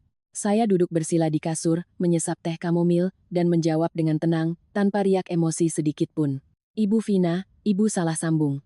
Yang ngambil uang 150 juta Ibu itu developer properti, bukan saya. Sana Ibu datang ke kantor agennya, nangis-nangis guling-guling di sana. Ngapain nelepon saya? Bikin habis pulsa saja. Kamu masih berani ngelawan ya? Dia seperti orang gila di seberang sana. Coba kalau kamu nggak blokir rekeningmu, coba kalau kamu nggak tiba-tiba batalin DP-nya, apa keluargaku bakal kehilangan uang? Kamu ini dasar bintang pembawa sial. Iblis berwujud manusia. Keluargaku sial banget hampir dapat mantu sundal dan jahat kayak kamu. Dengar ya, kalau kamu nggak ganti uang saya kutuk kamu jadi perawan tua seumur hidup. Saya kutuk keluargamu melarat nggak bisa bangkit lagi. Saya bakal datang ke kantormu, saya obrak-abrik sampai kamu dipecat, biar kamu jadi gembel di jalanan. Ibu Vina memuntahkan rentetan kata-kata paling kotor dan paling keji yang bisa dikeruk dari kosakata seorang perempuan tua di kampungnya. Sangat lucu. Sebulan yang lalu, mulut yang sama itu dengan manisnya memuji-muji saya sebagai calon mantu yang berbakti dan pintar, memuji keluarga saya yang beruntung punya anak perempuan sebaik ini. Sekarang saat umpan 2 miliar terlepas dari mulutnya dan modal 150 jutanya hangus, wujud aslinya sebagai nenek sihir yang gila harta langsung keluar. Amarahnya tidak membuat saya takut, sebaliknya, hal itu memberi saya pencerahan. Ketika bersinggungan dengan kepentingan inti, manusia akan merobek semua topeng kemunafikan mereka. 150 juta bagi keluarga mereka adalah harta karun. Kehilangannya membuat mereka gila. Tapi mereka sama sekali tidak berpikir. Jika konspirasi mereka berhasil, uang yang akan hilang dari saya adalah 2 miliar, lebih dari 10 kali lipat dari rasa sakit mereka. Keegoisan itu sudah mengalir di darah dagingnya, menjadi sifat asli yang tak bisa diubah. Sudah selesai ngutuknya? Saya menunggu dia sampai kehabisan napas dan terengah-engah sebelum merespons. Pertama, hilangnya 150 juta itu murni hasil dari keserakahan dan kebodohan kalian sendiri. Saya nggak maksa ibu bayar DP, saya nggak maksa ibu nyoret nama saya. Semuanya murni skenario sutradara ibu sendiri. Kedua, kalau ibu mau datang bikin onar ke kantor saya, silakan. Sistem keamanan dan security di gedung Sudirman itu profesional banget loh. Saya dengan senang hati bakal panggil polisi buat nyeret ibu ke polsek atas tuduhan membuat keributan dan pencemaran nama baik. Terakhir, terima kasih atas kutukannya, Bu. Gara-gara ibu nyoret nama saya berhasil nyelamatin uang 2 miliar saya dan terbebas dari keluarga benalu kelas rendahan. Selamat tinggal, dan jangan pernah telepon nomor ini lagi. Tanpa menunggu dia memekik untuk kedua kalinya, saya menekan tombol end call. Detik itu juga, saya memasukkan nomor tersebut ke daftar blokir. Tapi masalah belum berhenti. Beberapa menit kemudian, ponsel saya bergetar dengan notifikasi spam dari WhatsApp, Instagram, Facebook. Dimas tidak berani menelepon langsung, dia menggunakan serangan teks. Pesan-pesan panjang yang isinya, playing victim, memohon, menyalahkan, sekaligus mengancam. Nisa, kamu keterlaluan banget. Kenapa kamu ngomong sekasar itu ke ibu? Ibuku sampai darah tinggi, sekarang dilarikan ke UGD rumah sakit karena syok mikirin 150 juta itu. Kamu masih punya hati nurani nggak? Aku udah sujud minta maaf ke kamu mau apa lagi? Cuma karena uang, kamu buang kenangan 4 tahun kita. Kamu berdarah dingin banget, sekarang gimana ini? Orang tuaku di kampung sampai mau pinjam ke rentenir buat nutupin uang yang hangus itu. Tolong, Nis, Pinjamin aku 150 juta dulu dari 2 miliarmu itu, buat nolongin bapak ibuku. Nanti aku bakal kerja keras buat nyicil utangnya ke kamu. Please Nisa, tolong aku kali ini aja. Membaca baris terakhir, saya tertawa terbahak-bahak. Tawa yang meledak di tengah malam. Puncak dari segala ketidakmaluan ada di sini. Di satu sisi dia menuduh saya berdarah dingin, dan menyalahkan saya atas masuknya ibunya ke rumah sakit. Tapi sedetik kemudian dia bisa mengemis meminjam uang dari saya untuk menutupi kebodohan keluarganya. Apa dia pikir saya ini orang-orangan sawah yang gak punya otak? Saya tidak membalas satu pesan pun, buka WhatsApp, blokir. Buka Facebook, unfriend, dan blokir. Buka Instagram, blokir. Saya melakukan semua itu secara sistematis dan dingin, seperti seorang dokter bedah yang dengan teliti memotong sel kanker yang sudah nekrosis dari tubuh pasien.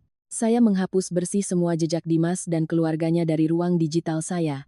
Ketika notifikasi terakhir lenyap, kamar kembali sunyi. Saya meregangkan tubuh, mematikan lampu tidur, dan menarik selimut sebatas dada. Malam ini saya tidur sangat lelap, sangat nyenyak. Masa bodoh dengan ibu dan anak yang sedang saling cakar menjerit di luar sana karena kehilangan uang. Dunia saya sekarang sudah dibersihkan sepenuhnya, badai telah berlalu. Besok akan jadi hari yang cerah. Senin pagi selalu menjadi waktu tersibuk di gedung perkantoran tempat saya bekerja di kawasan Sudirman. Arus manusia yang terburu-buru, suara ketukan hak sepatu tinggi di atas lantai marmer lobi, suara mesin kopi, espresso, di kafe lantai dasar, semuanya menciptakan suasana yang sibuk namun berenergi. Saya mengenakan gaun kantor warna, beige, yang elegan, make-up, tipis yang menonjolkan aura tajam dan percaya diri, melangkah masuk ke lobi bersiap, tap in, kartu akses ke lift. Namun kedamaian pagi itu terpecah oleh sebuah bayangan yang tiba-tiba melesat keluar dari sudut pilar besar. Anissa. Panggilan keras dengan suara parau yang penuh drama melengking, menarik perhatian puluhan karyawan kantor yang sedang mengantre. Saya menghentikan langkah. Dimas berdiri di depan saya. Penampilannya saat ini persis seperti tokoh pria putus cinta yang putus asa di sinetron azab murahan. Bajunya kusut, belum bercukur, matanya panda dan kemerahan. Di tangannya, dia memegang sebuket mawar merah yang pinggirannya mulai layu, mungkin sisa dibeli semalam. Dia memilih waktu dan tempat ini dengan sangat terencana. Dia tahu saya adalah seorang manajer HRD, orang yang sangat menjaga image dan citra profesional di depan bawahan maupun kolega. Dia ingin menggunakan kerumunan orang, memakai tekanan sosial dan rasa malu untuk memaksa saya mengalah. Ini adalah trik manipulasi emosional andalan dia. Berlagak jadi korban, playing victim, supaya pihak yang kuat terpaksa memaafkan. Dimas melangkah maju, memeluk bunga di dada, suaranya dibuat bergetar dan dengan sengaja volumenya dibesarkan agar orang di sekeliling bisa dengar. Nisa, aku minta maaf. Aku tahu aku salah. 4 tahun kita pacaran, tolong jangan gara-gara emosi, sesaat kamu hancurin semuanya. Ibuku sekarang masuk rumah sakit karena syok, keluargaku hancur berantakan. Kamu pergi ninggalin aku di saat seperti ini, aku harus gimana? Baliklah sama aku, Nisa. Semua kesalahan ini, biar aku yang tanggung. Bisik-bisik mulai terdengar.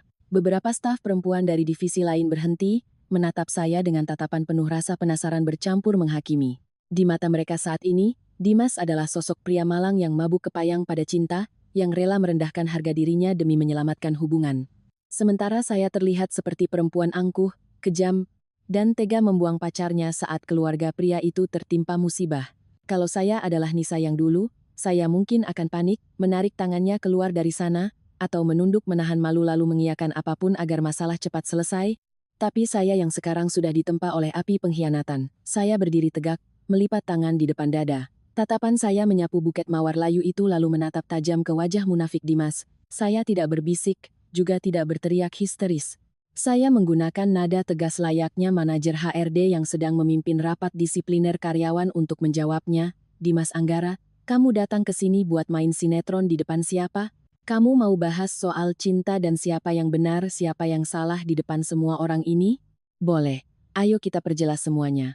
Saya maju selangkah, memaksa Dimas mundur. Kamu bilang, aku, karena emosi sesaat menghancurkan semuanya.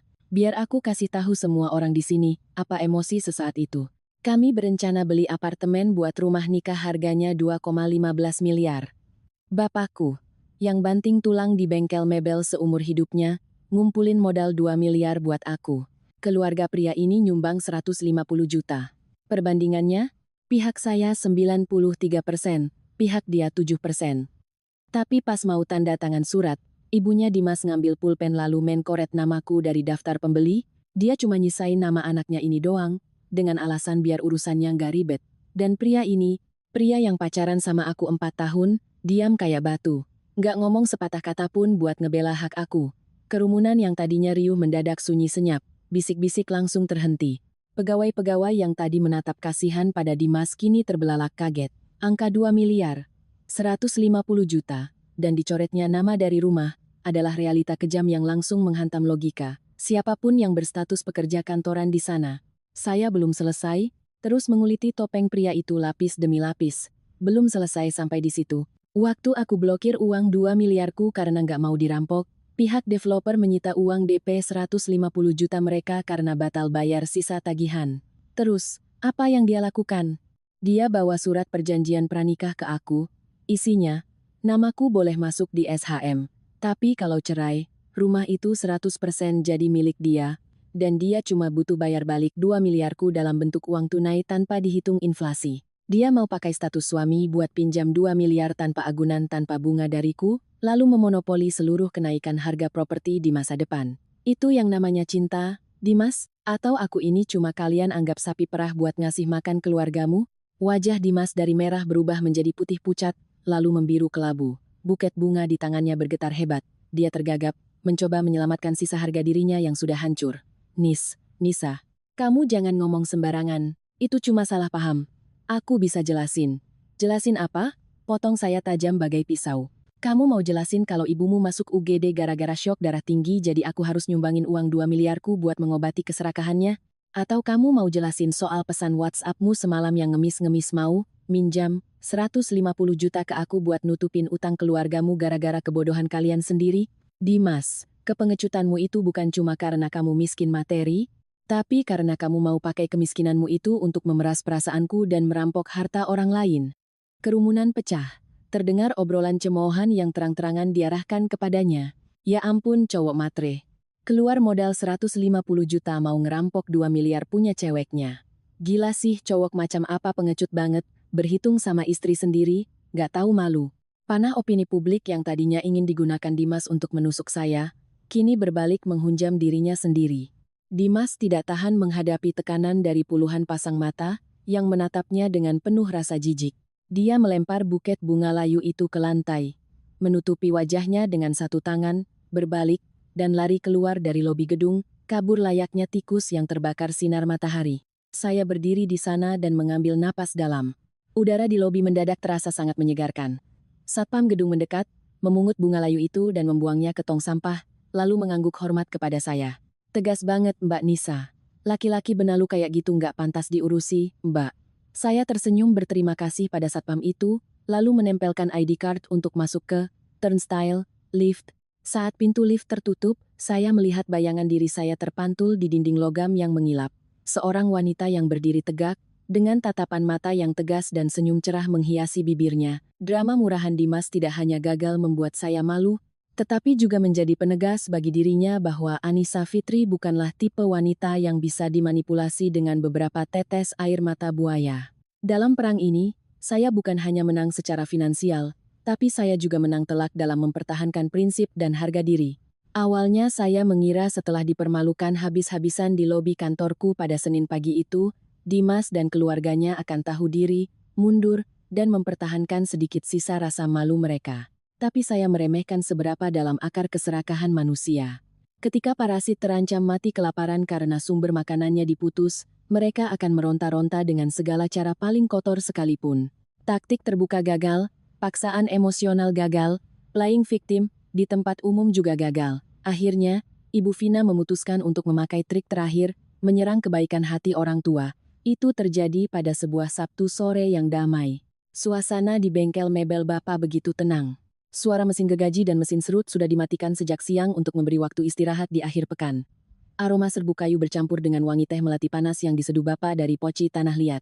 Saya sedang duduk memetik sayur kangkung di teras, hati saya terasa luar biasa damai dan tenteram, menghabiskan waktu tinggal bersama Bapak, menyantap masakan rumah tangga yang sederhana, menghirup udara yang bebas dari intrik licik. Saya serasa terlahir kembali.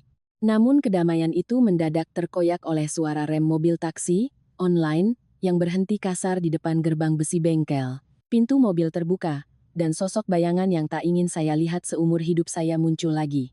Ibu Vina terlihat jauh berbeda dari sosok calon mertua sombong nan mewah yang memakai kebaya merah marun di hari penandatanganan DP. Juga sangat berbeda dengan wujud perempuan ganas berambut acak-acakan yang duduk melolong di lantai basement.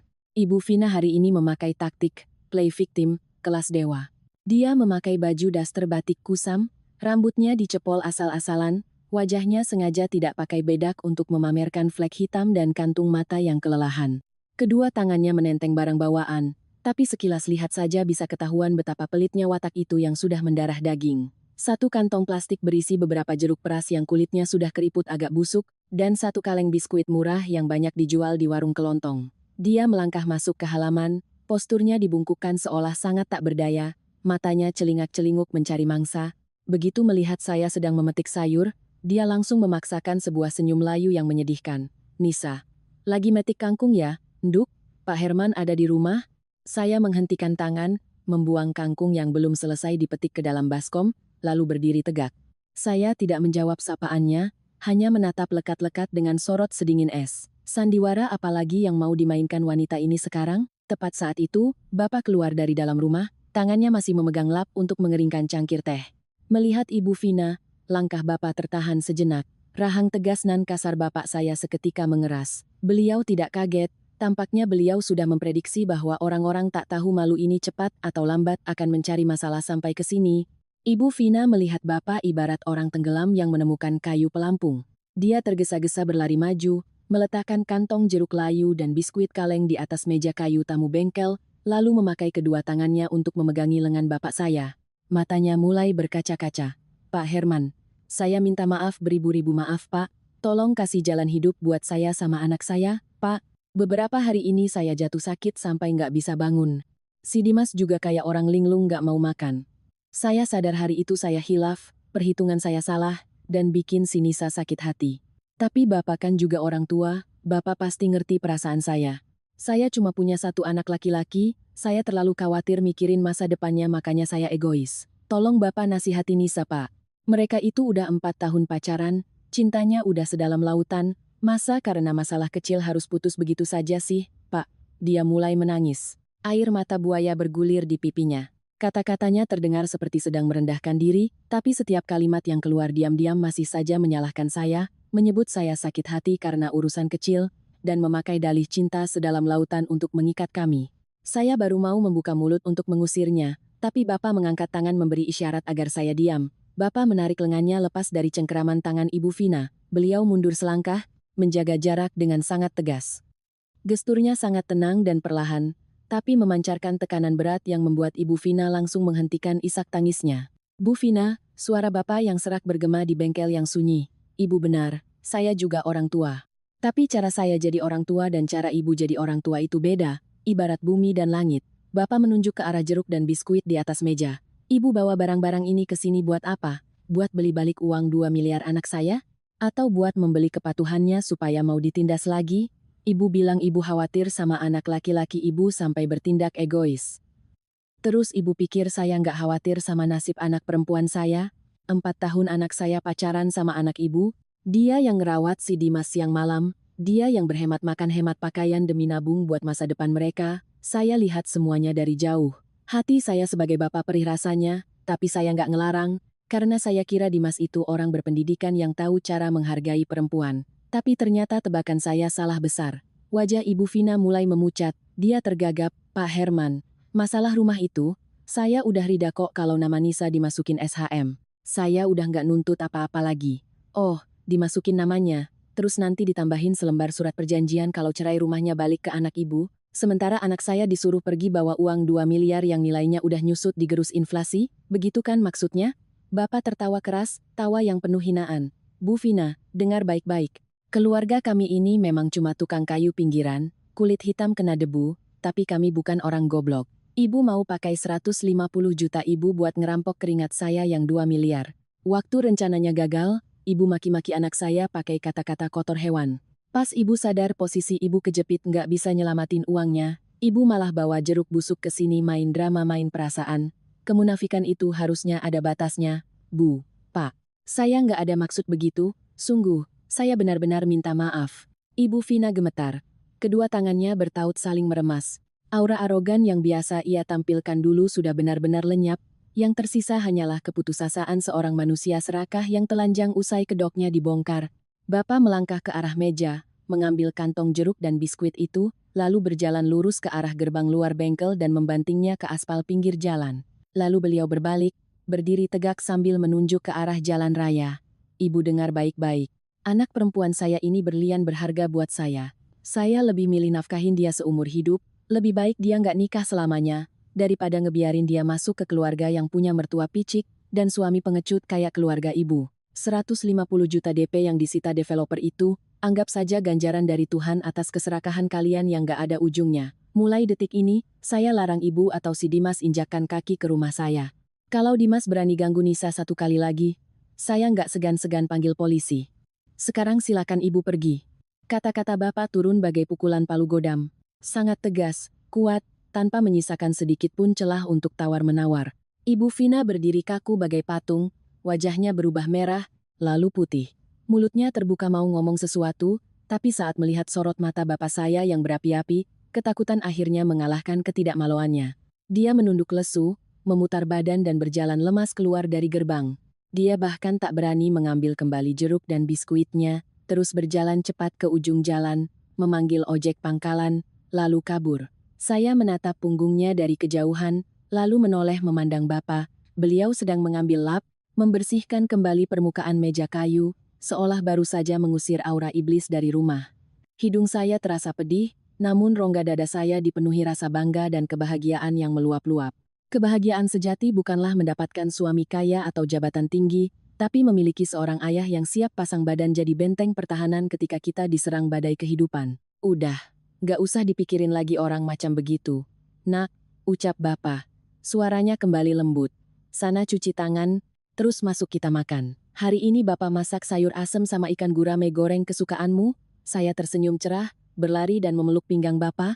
Segala sisa-sisa rasa sesak akibat keluarga Dimas benar-benar hancur lebur oleh tamparan keras kata-kata bapak saya. Topeng kemunafikan mereka telah pecah berserakan, tak bisa direkatkan lagi. Awalnya saya kira, setelah ibunya diusir dengan cara sememalukan itu, Dimas akan sadar bahwa pintu untuk kami sudah tertutup permanen. Sayangnya, sifat dasar pengecut dan delusional pada pria manja malah mendorongnya untuk mementaskan babak terakhir dari drama murahan ini. Drama korban di bawah hujan. Itu terjadi pada sebuah Selasa malam. Langit Jakarta tiba-tiba menumpahkan hujan badai yang luar biasa deras. Hujan lebat, kilat menyambar membelah langit, dan angin kencang membuat dahan pohon mangga di depan bengkel bapak bergoyang hebat. Saya sedang duduk santai di ruang tamu, menyesap susu hangat sambil mengecek dokumen HRD di laptop. Tiba-tiba anjing tetangga menggonggong ribut. Saya mengintip dari kaca jendela. Di bawah cahaya lampu jalan yang menguning dan buram oleh air hujan, sesosok bayangan berdiri mematung tepat di depan pagar besi rumah kami. Dia tidak memakai jas hujan, tidak memegang payung. Seluruh tubuhnya basah kuyup, kemeja putihnya menempel ketat di badannya yang kurus, rambutnya lepek meneteskan air. Di tangannya, dia mendekap erat sebuah buket bunga mawar merah yang sudah hancur lebur dihajar hujan deras. Itu Dimas. Dia berdiri di sana. Wajahnya menengadah menatap jendela kamar saya, mementaskan secara penuh peran pria mabuk cinta yang rela menderita menembus hujan badai demi membuktikan cintanya. Mungkin dia terlalu banyak menonton FTV. Dia pikir setelah 4 tahun bersama, hati seorang wanita sedingin es, sekalipun akan meleleh kalau melihat lelakinya menyiksa diri di tengah hujan lebat. Dia membayangkan saya akan panik, membuka pintu, berlari membawa payung, lalu menangis memeluknya dan memberikan maaf. Tapi Dimas tidak tahu bahwa air hujan hanya bisa membasahi kemejanya, tapi tidak akan pernah bisa mencuci bersih kebusukan karakternya.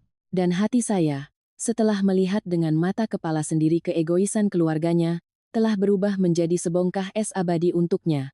Saya menutup laptop. Bapak yang baru keluar dari kamar mengernyitkan alis melihat keluar. Itu si Dimas ya? Dia gila apa berdiri hujan-hujanan di luar? Biarin aja dia, Nisa. Bentar lagi juga kalau udah kedinginan dia pulang sendiri. Kalau kamu keluar sekarang, kamu kena tipuan, playing victim-nya dia. Saya mengangguk setuju, tapi ada pikiran lain yang melintas di kepala saya.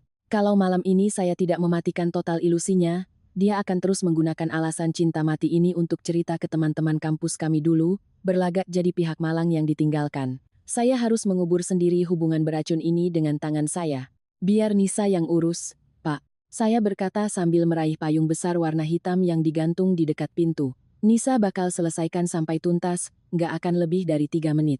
Saya melangkah ke teras, menyalakan lampu luar hingga terang benderang, lalu menekan tombol buka kunci pagar besi kecil. Saya melangkah keluar, payung hitam besar menutupi kepala saya, tak peduli cipratan air hujan yang mengenai ujung celana. Saya berhenti melangkah, menjaga jarak persis 2 meter dari Dimas. Benar-benar kering, tenang, namun sedingin jarak antara bumi dan bulan. Melihat saya keluar, mata Dimas berbinar-binar. Dia melangkah maju dengan tubuh gemetar, menyodorkan bunga hancur itu ke arah saya. Nisa, akhirnya kamu keluar juga. Aku tahu kamu nggak akan tega lihat aku begini. Nisa, aku nggak bisa hidup tanpa kamu. Beberapa hari tanpa kamu hidupku kayak di neraka. Aku nggak peduli lagi sama rumah itu, persetan sama uang 150 juta itu. Ibuku salah, aku juga salah. Kamu mau hukum aku seberat apapun terserah, asal jangan tinggalin aku. Suaranya parau tenggelam oleh suara hujan. Air mengalir turun di wajahnya yang pucat. Penampilannya sungguh amat menyedihkan. Namun di mata saya, kesedihan itu tidak menerbitkan simpati, melainkan kejijikan. Saya tidak mengulurkan tangan mengambil bunga itu, tidak juga memajukan payung saya seinci pun untuk memayunginya. Saya berdiri tegak. Suara saya terdengar jernih, tajam, dan dingin membelah tirai hujan lebat. Dimas, kamu berdiri hujan-hujanan main drama begini, emangnya bisa ngebuktiin apa? Ngebuktiin kalau kamu cinta sama aku? Enggak, ini cuma ngebuktiin kalau kamu itu manusia paling pengecut dan paling pecundang. Dimas tertegun. Tangan yang memegang buket bunga perlahan turun ke bawah. Laki-laki sejati yang punya nyali, kalau lihat wanitanya ditindas sama keluarganya, dia bakal berdiri tegak jadi tameng buat ngelawan keluarganya. Tapi kamu, di ruangan AC yang dingin itu, waktu ibumu nyoret namaku, kamu bungkam. Kamu nggak berani menentang ibumu, kamu nggak berani menghadapi realita. Kamu cuma berani berdiri di bawah hujan ini, menyiksa fisikmu sendiri supaya aku merasa kasihan padamu. Kamu mau pakai air mata murahan ini supaya aku mengikhlaskan konspirasi merampok uang 2 miliarku. Kamu pikir aku sebodoh itu? Aku nggak ada niat konspirasi apa-apa, Nisa. Dimas berteriak mencoba membela diri. Itu semua ide ibu. Aku benar-benar nggak tahu menahu soal itu sebelumnya. Aku ada di posisi serba salah. Aku serba salah, serba salah. Saya tertawa sinis memotong alasannya. Karena serba salah makanya kamu bawa surat pisah harta buat ngejebak aku? Karena serba salah makanya pas 150 juta kalian hangus, kamu datang ke kantor perusahaanku bikin rusuh dan pakai tekanan orang ramai buat maksa aku balikan?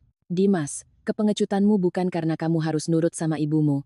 Kepengecutanmu yang sebenarnya adalah karena kamu selalu pakai ibumu sebagai tameng perlindungan buat menutupi sifat serakah dan egoismu sendiri. Saya mundur selangkah, menggenggam erat gagang payung. Udah, berhenti main drama di sini.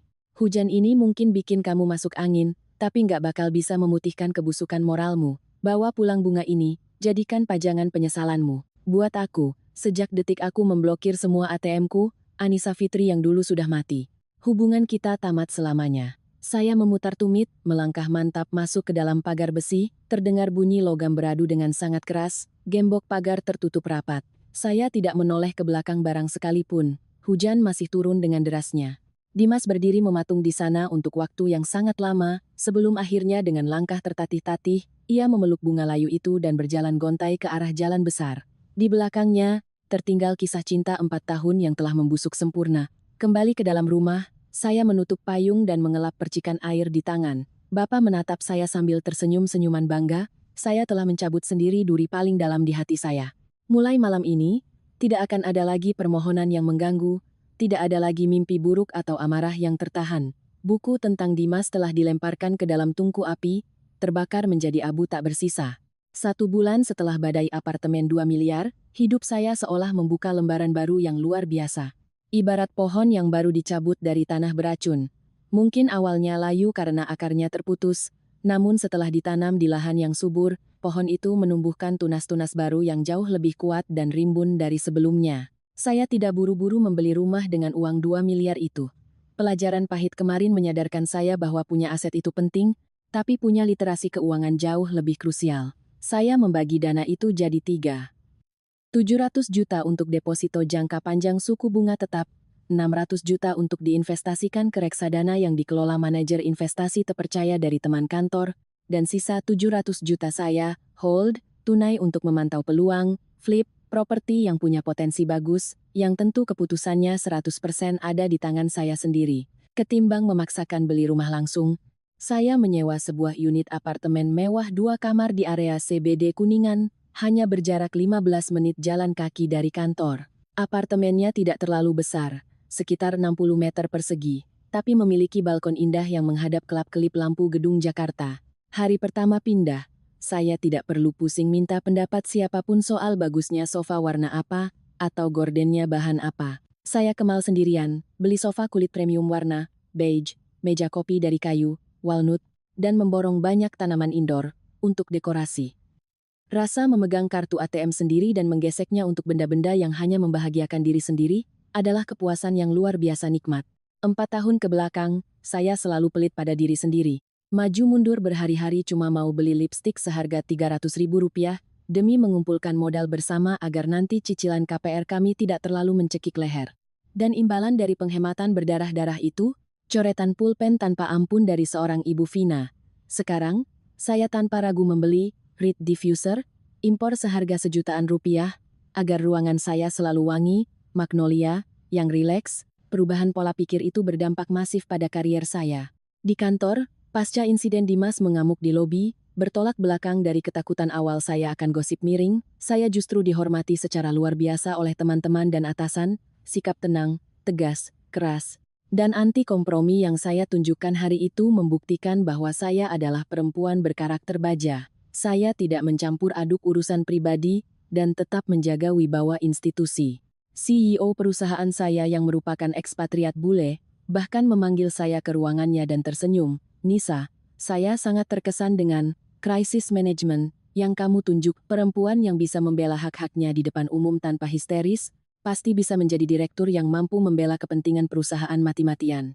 Bulan berikutnya, saya dipromosikan menjadi HR Direktur Regional. Gaji dan bonus saya naik drastis. Karier yang meroket tajam ini adalah reward, setimpal untuk luka pedih yang berani saya hadapi.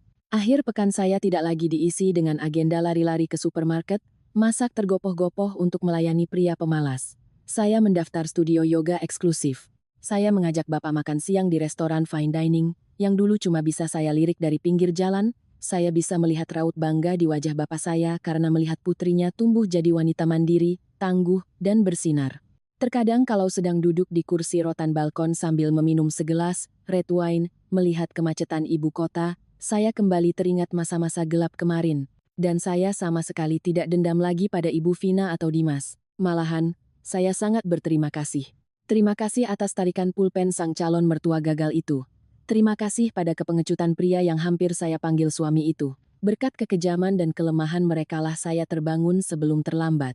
Sebelum kaki saya terperosok ke kuburan pernikahan, mereka telah mengajari saya realita kehidupan paling mahal, kepercayaan tidak boleh ditaruh sembarangan, nilai seorang wanita tidak diukur dari seberapa banyak dia berkorban dan mengalah. Ketika kamu memegang kendali penuh atas finansialmu, menguasai emosimu, maka kamu memegang setir takdirmu sendiri. Saya mengangkat gelas wine, mendentingkannya pelan ke pagar balkon, bersulang untuk sebuah kehancuran, bersulang untuk kelahiran kembali, dan bersulang untuk Anissa Fitri yang akhirnya menemukan mahkota sejatinya. Mahkota yang terbuat dari uang 2 miliar rupiah dan harga diri yang tak terkalahkan. Orang bilang waktu adalah obat paling mujarab, namun waktu juga merupakan hakim paling adil untuk menghukum manusia-manusia busuk.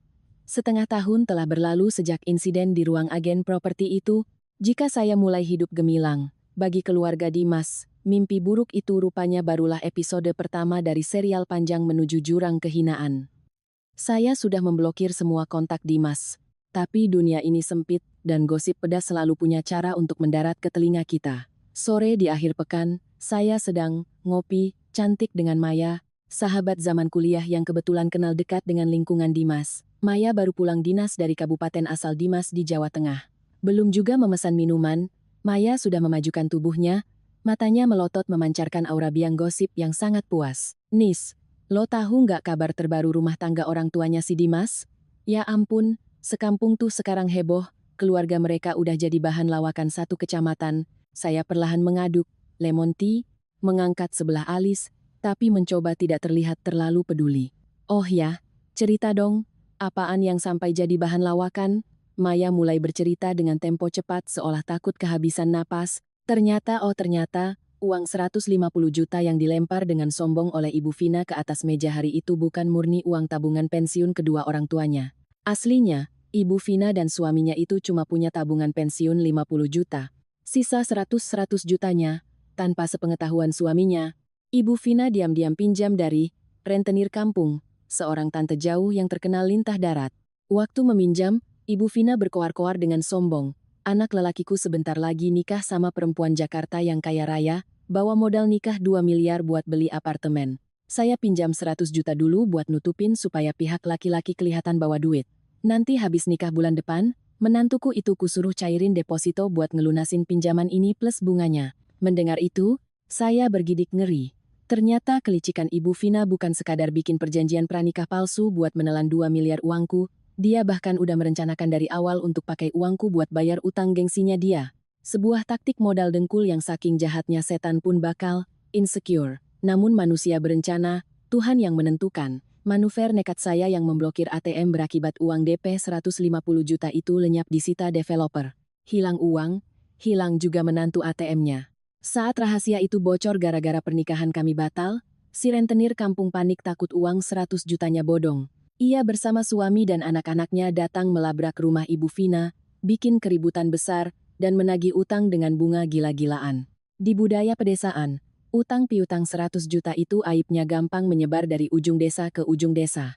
Terus lo tahu apa yang terjadi? Maya menyesap, Ice Americano, nya lanjut bercerita kencang. Bapaknya si Dimas, yang nggak tahu konspirasi busuk istrinya, pas dilabrak penagih utang yang nunjuk-nunjuk mukanya, beliau kaget banget. Kena serangan darah tinggi di tempat. Saking marahnya, bapaknya Dimas menampar muka Ibu Vina keras-keras di tengah halaman disaksikan orang sekampung. Bapaknya maki-maki Ibu Vina. Dikatain perempuan rakus, tolol, kemaruk, udah dikasih calon mantu anak baik-baik dan berbakti, bukannya disyukuri malah diakali dan diperas pakai trik rendahan, akhirnya sekarang kena azab sendiri. Berantem hebat deh tuh berdua. Piring mangkuk pecah berhamburan. Tetangga pada nonton kayak nonton layar tancap. Karma terkadang tidak datang berupa petir menyambar, melainkan dari biji kejahatan yang ditanam sendiri. Karena terlalu syok, terlalu stres mikir utang 100 juta plus bunganya, ditambah malu yang tak tertahankan di depan warga desa, Ibu Vina akhirnya ambruk. Beliau benar-benar terkena stroke ringan. Tubuh sebelah kirinya lumpuh dan harus berbaring di kasur untuk waktu yang tidak sebentar. Dari seorang perempuan cerewet arogan yang suka main perintah, kini Ibu Vina menjadi orang sakit yang hidupnya bergantung pada sumpah serapah suaminya dan kiriman uang pas-pasan dari putranya. Lalu bagaimana nasib Dimas? Harga yang harus dibayar si pria pengecut itu juga luar biasa kejam. Untuk membereskan kekacauan ini membayar utang rentenir ibunya dan biaya pengobatan ibunya, Dimas terpaksa mengambil pinjaman tanpa agunan KTA bank dengan bunga mencekik. Dari pemuda kantoran yang hidupnya santai karena sering ditraktir dan dirawat pacarnya, kini ia terhimpit beban utang luar biasa. Dimas harus bekerja lembur tiap hari, cari proyek, freelance, sampai pagi, wajahnya kuyu dan menua 10 tahun. Namun tragedi terbesar bagi seorang penganut egoisme adalah siksaan mentalnya. Maya bercerita kalau Dimas pernah mabuk berat di sebuah kafe lalu menelepon teman-teman kuliahnya sambil menangis histeris. Ia mengaku telah berbuat salah. Kesalahan yang sangat fatal. Ia berkata selama berbulan-bulan ini ia menderita insomnia.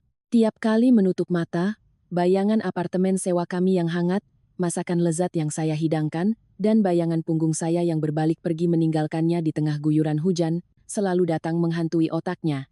Dia menyesal bukan cuma kehilangan tiket instan apartemen 2 miliarnya, tetapi di titik terendahnya ini, barulah dia sadar. Di dunia ini, dia tidak akan pernah lagi menemukan perempuan bodoh kedua yang mau mencintainya tanpa syarat dan mau berkorban darah daging untuknya seperti Annisa Fitri.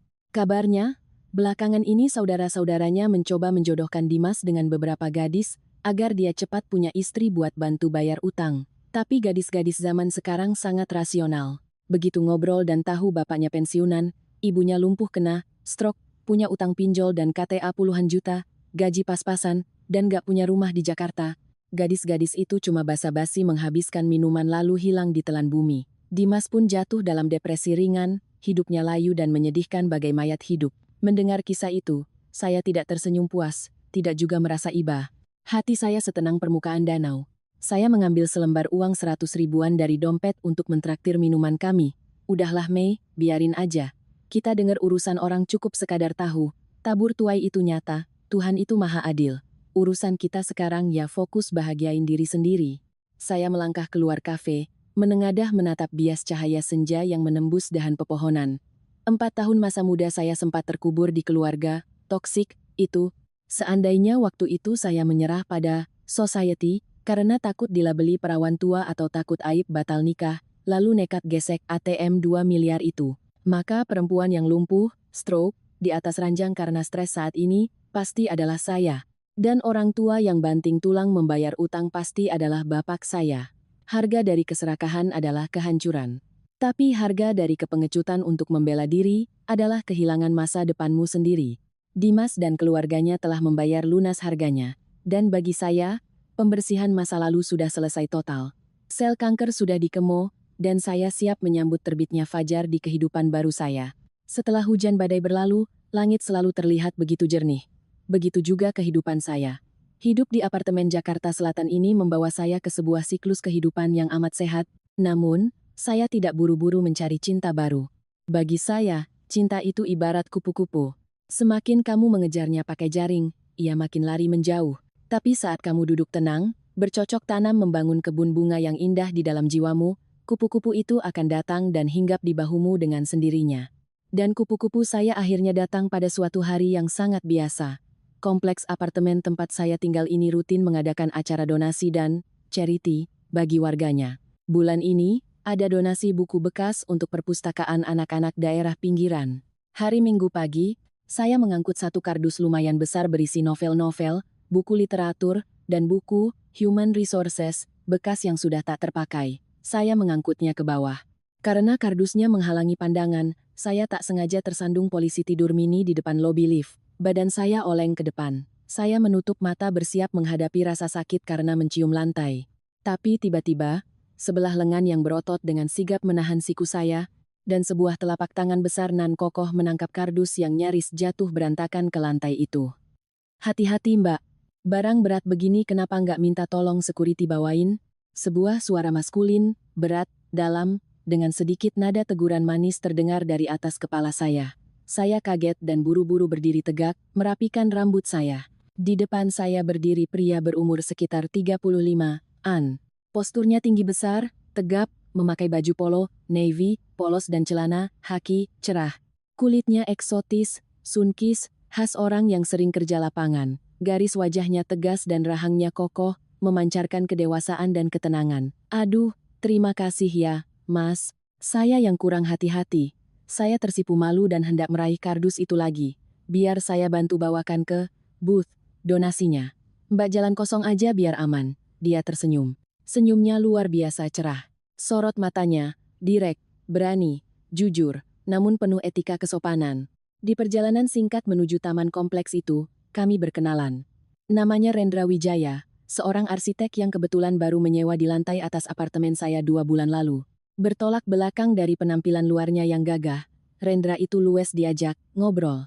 Pintar tapi humoris. Saat meletakkan kardus di meja panitia, ia tanpa sengaja melihat buku tebal, Human Resource Management, ditumpukan paling atas. Kerja di HRD ya, Mbak Nisa? Iya, saya HRD di perusahaan multinasional. Pantesan. Rendra mengedipkan mata jenaka. Dari vibe dan tatapan mbaknya, udah kelihatan kayak perempuan bos, alfa, yang biasa membaca isi kepala kandidat, interview. Komentar spontannya itu tajam, mengena, tapi syarat akan pujian, membuat saya tertawa lepas. Itulah titik awal perkenalan yang kemudian mengalir perlahan, natural, tanpa PDKT, agresif ala anak muda.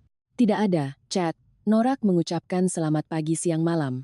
Semuanya bermula dari papasan rutin di lift, lalu menyapa, jogging, bareng keliling Senayan pas weekend. Semakin saya kenal Rendra, saya semakin menyadari jarak yang setara bumi dan langit antara dirinya dengan Dimas. Rendra menganut moto, sedikit bicara banyak bertindak.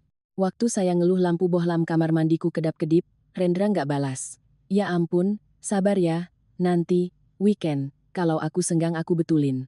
5 menit setelah chat itu, bel kamarku bunyi dan dia udah berdiri bawa sekotak toolkit. Waktu saya cerita lagi stres ada drama di Board of Directors, kantor, dia nggak pernah bilang dah pasrahin aja, tahan emosi biar aman. Dia akan mendengarkan dengan penuh perhatian, memberi pandangan, logical, dan problem solving, lalu menutup diskusinya dengan kalimat, kamu bebas ngambil keputusan apapun asalkan menurutmu itu benar, aku dukung kamu 100% dari belakang. Laki-laki yang sejatinya memiliki power dan keberanian, alpha, tidak akan pernah takut, insecure, melihat perempuannya tampil kuat, mandiri, dan kaya. Laki-laki tangguh justru bangga memiliki partner yang setara. Suatu malam, saat kami dinner di balkon saya menceritakan masa lalu saya. Menceritakan insiden DP 2 miliar dan 150 juta, pembatalan sepihak, hingga dokumen perjanjian pranikah yang saya robek. Saya sempat cemas Rendra akan menilai saya sebagai perempuan perhitungan, agresif, atau bukan istri idaman menurut adat ketimuran. Tapi respons Rendra sungguh di luar dugaan. Dia diam-diam menuangkan wine ke kelasku dan menatapku dengan sorot mata yang penuh kebanggaan murni. Kamu melakukan hal yang sangat benar, Nisa. Suara bariton Rendra terdengar mantap. Laki-laki yang gak mampu pasang badan buat istrinya saat ditekan keluarganya, itu belum pantas dipanggil laki-laki. Kamu gak perhitungan, kamu sedang melindungi value kamu sendiri. Aku justru bersyukur karena ada pengecut yang melepaskanmu. Jadi, aku bisa punya kesempatan duduk di sini, berbagi wine, sama perempuan paling berani dan hebat yang pernah aku temui. Kata-kata Rendra itu sukses menghancurkan lapisan benteng pertahanan terakhir di relung hati saya. Saya menyadari, saya telah menemukan orang yang tepat. Bukan menemukan tempat untuk bergantung seperti parasit, tapi menemukan seorang sahabat sejajar, rekan berlayar, yang menghormati otonomi diriku, dan kehadirannya membuat aku ingin jadi pribadi yang lebih maju. 1 tahun berlalu, dan saat Rendra secara resmi melamar saya, tidak ada bualan manis tentang masa depan. Dia membuka sebuah tabung gulung, blueprint, denah desain rumah tropis 3 lantai yang dia gambar sendiri. Aku udah beli sebidang tanah luas di area Jakarta Selatan ini. Aku yang bakal handle desain arsitektur dan pembangunannya. Tapi soal interior furniture, aku pengin kamu yang putusin. Kita nggak butuh pakai perjanjian pranikah pemisahan harta yang aneh-aneh kayak mantamu. 2 miliar punyamu itu murni hakmu. Kamu simpan buat instrumen investasi kamu atau tabunganmu. Rumah yang aku bangun ini adalah hadiah dariku buatmu. Begitu sertifikat hak miliknya keluar, SHM-nya cuma akan ditulis atas nama 1 orang, Anissa Fitri. Aku mau kamu masuk ke jenjang pernikahan sama aku dengan rasa aman yang absolut, bukan pakai urat curiga. Melihat cetak biru blueprint di atas meja, air mata kebahagiaan menetes dari mata saya. Saya tidak butuh dia mengatasnamakan rumahnya untuk saya. Saya punya uang untuk beli properti sendiri, tapi yang saya hargai, yang membuat saya luluh, adalah sikap mental laki-laki yang rela memberikan segalanya tanpa memanipulasi, tanpa hitungan licik. Hari ini, saat saya mengetik kisah ini di laptop, saya sedang menyandarkan kepala di bahu bidang Rendra, memandangi sinar mentari pagi yang jatuh menyinari kebun belakang rumah mewah kami. Rasa perih insiden di kantor pemasaran properti tahun lalu itu telah memudar di telan masa, menjadi dongeng kelam pengantar tidur untuk mengingatkan diriku sendiri betapa jauhnya aku telah melangkah. Ada mitos di Indonesia yang bilang perempuan cerdas dan kuat itu sulit dapat jodoh, bakalan ditinggalkan. Menurut saya, ditinggalkan oleh laki-laki tak tahu diri adalah seleksi alam terbaik yang pernah ada. Jika saat itu saya diam saja dan menerima nasib waktu dicoret namanya, hari ini saya akan dipenjara seumur hidup dalam status numpang. Namun goresan tinta kejam dari ibu mertua palsu itu seolah memutuskan rantai yang membelengguku, melepaskanku dari jebakan Batman yang fatal. Pesan ini kutulis untuk para perempuan pejuang di luar sana.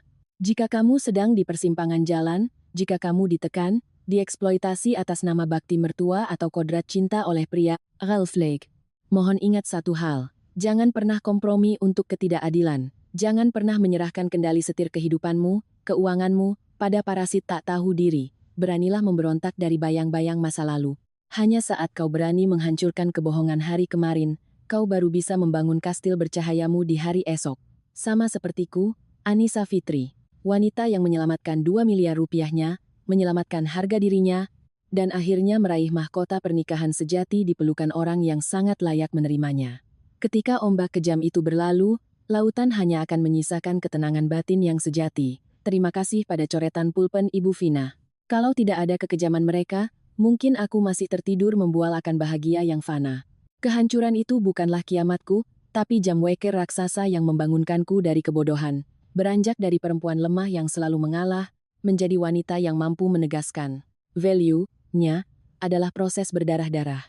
Ada malam saat air mataku tak berhenti, menyesali waktu yang terbuang percuma.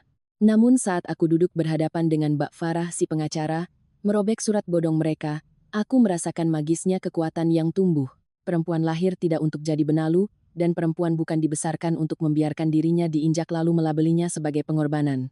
Kita lahir sebagai nahoda, buat saudari-saudariku se-Indonesia, dalam hubungan pernikahan atau asmara, jangan biarkan kata atas nama cinta, sudah lama pacaran jadi gembok yang merantai masa depanmu sama beban hidup. Jangan sayang pada waktu 4 tahun kalau akhirnya harus nangis darah 40 tahun lamanya. Financial independence adalah body armor terkuat wanita.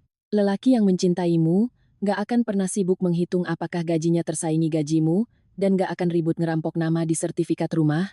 Dan rumah tangga itu bukan ajang adu tipu daya akta notaris, tapi pondasi saling respect. Bila kamu tahu kamu dimanfaatkan, buang ragumu dan berputar arah tinggalkan mereka. Badai memang seram, tapi matahari cerah dan pelangi terindah selalu ada di belakang badai.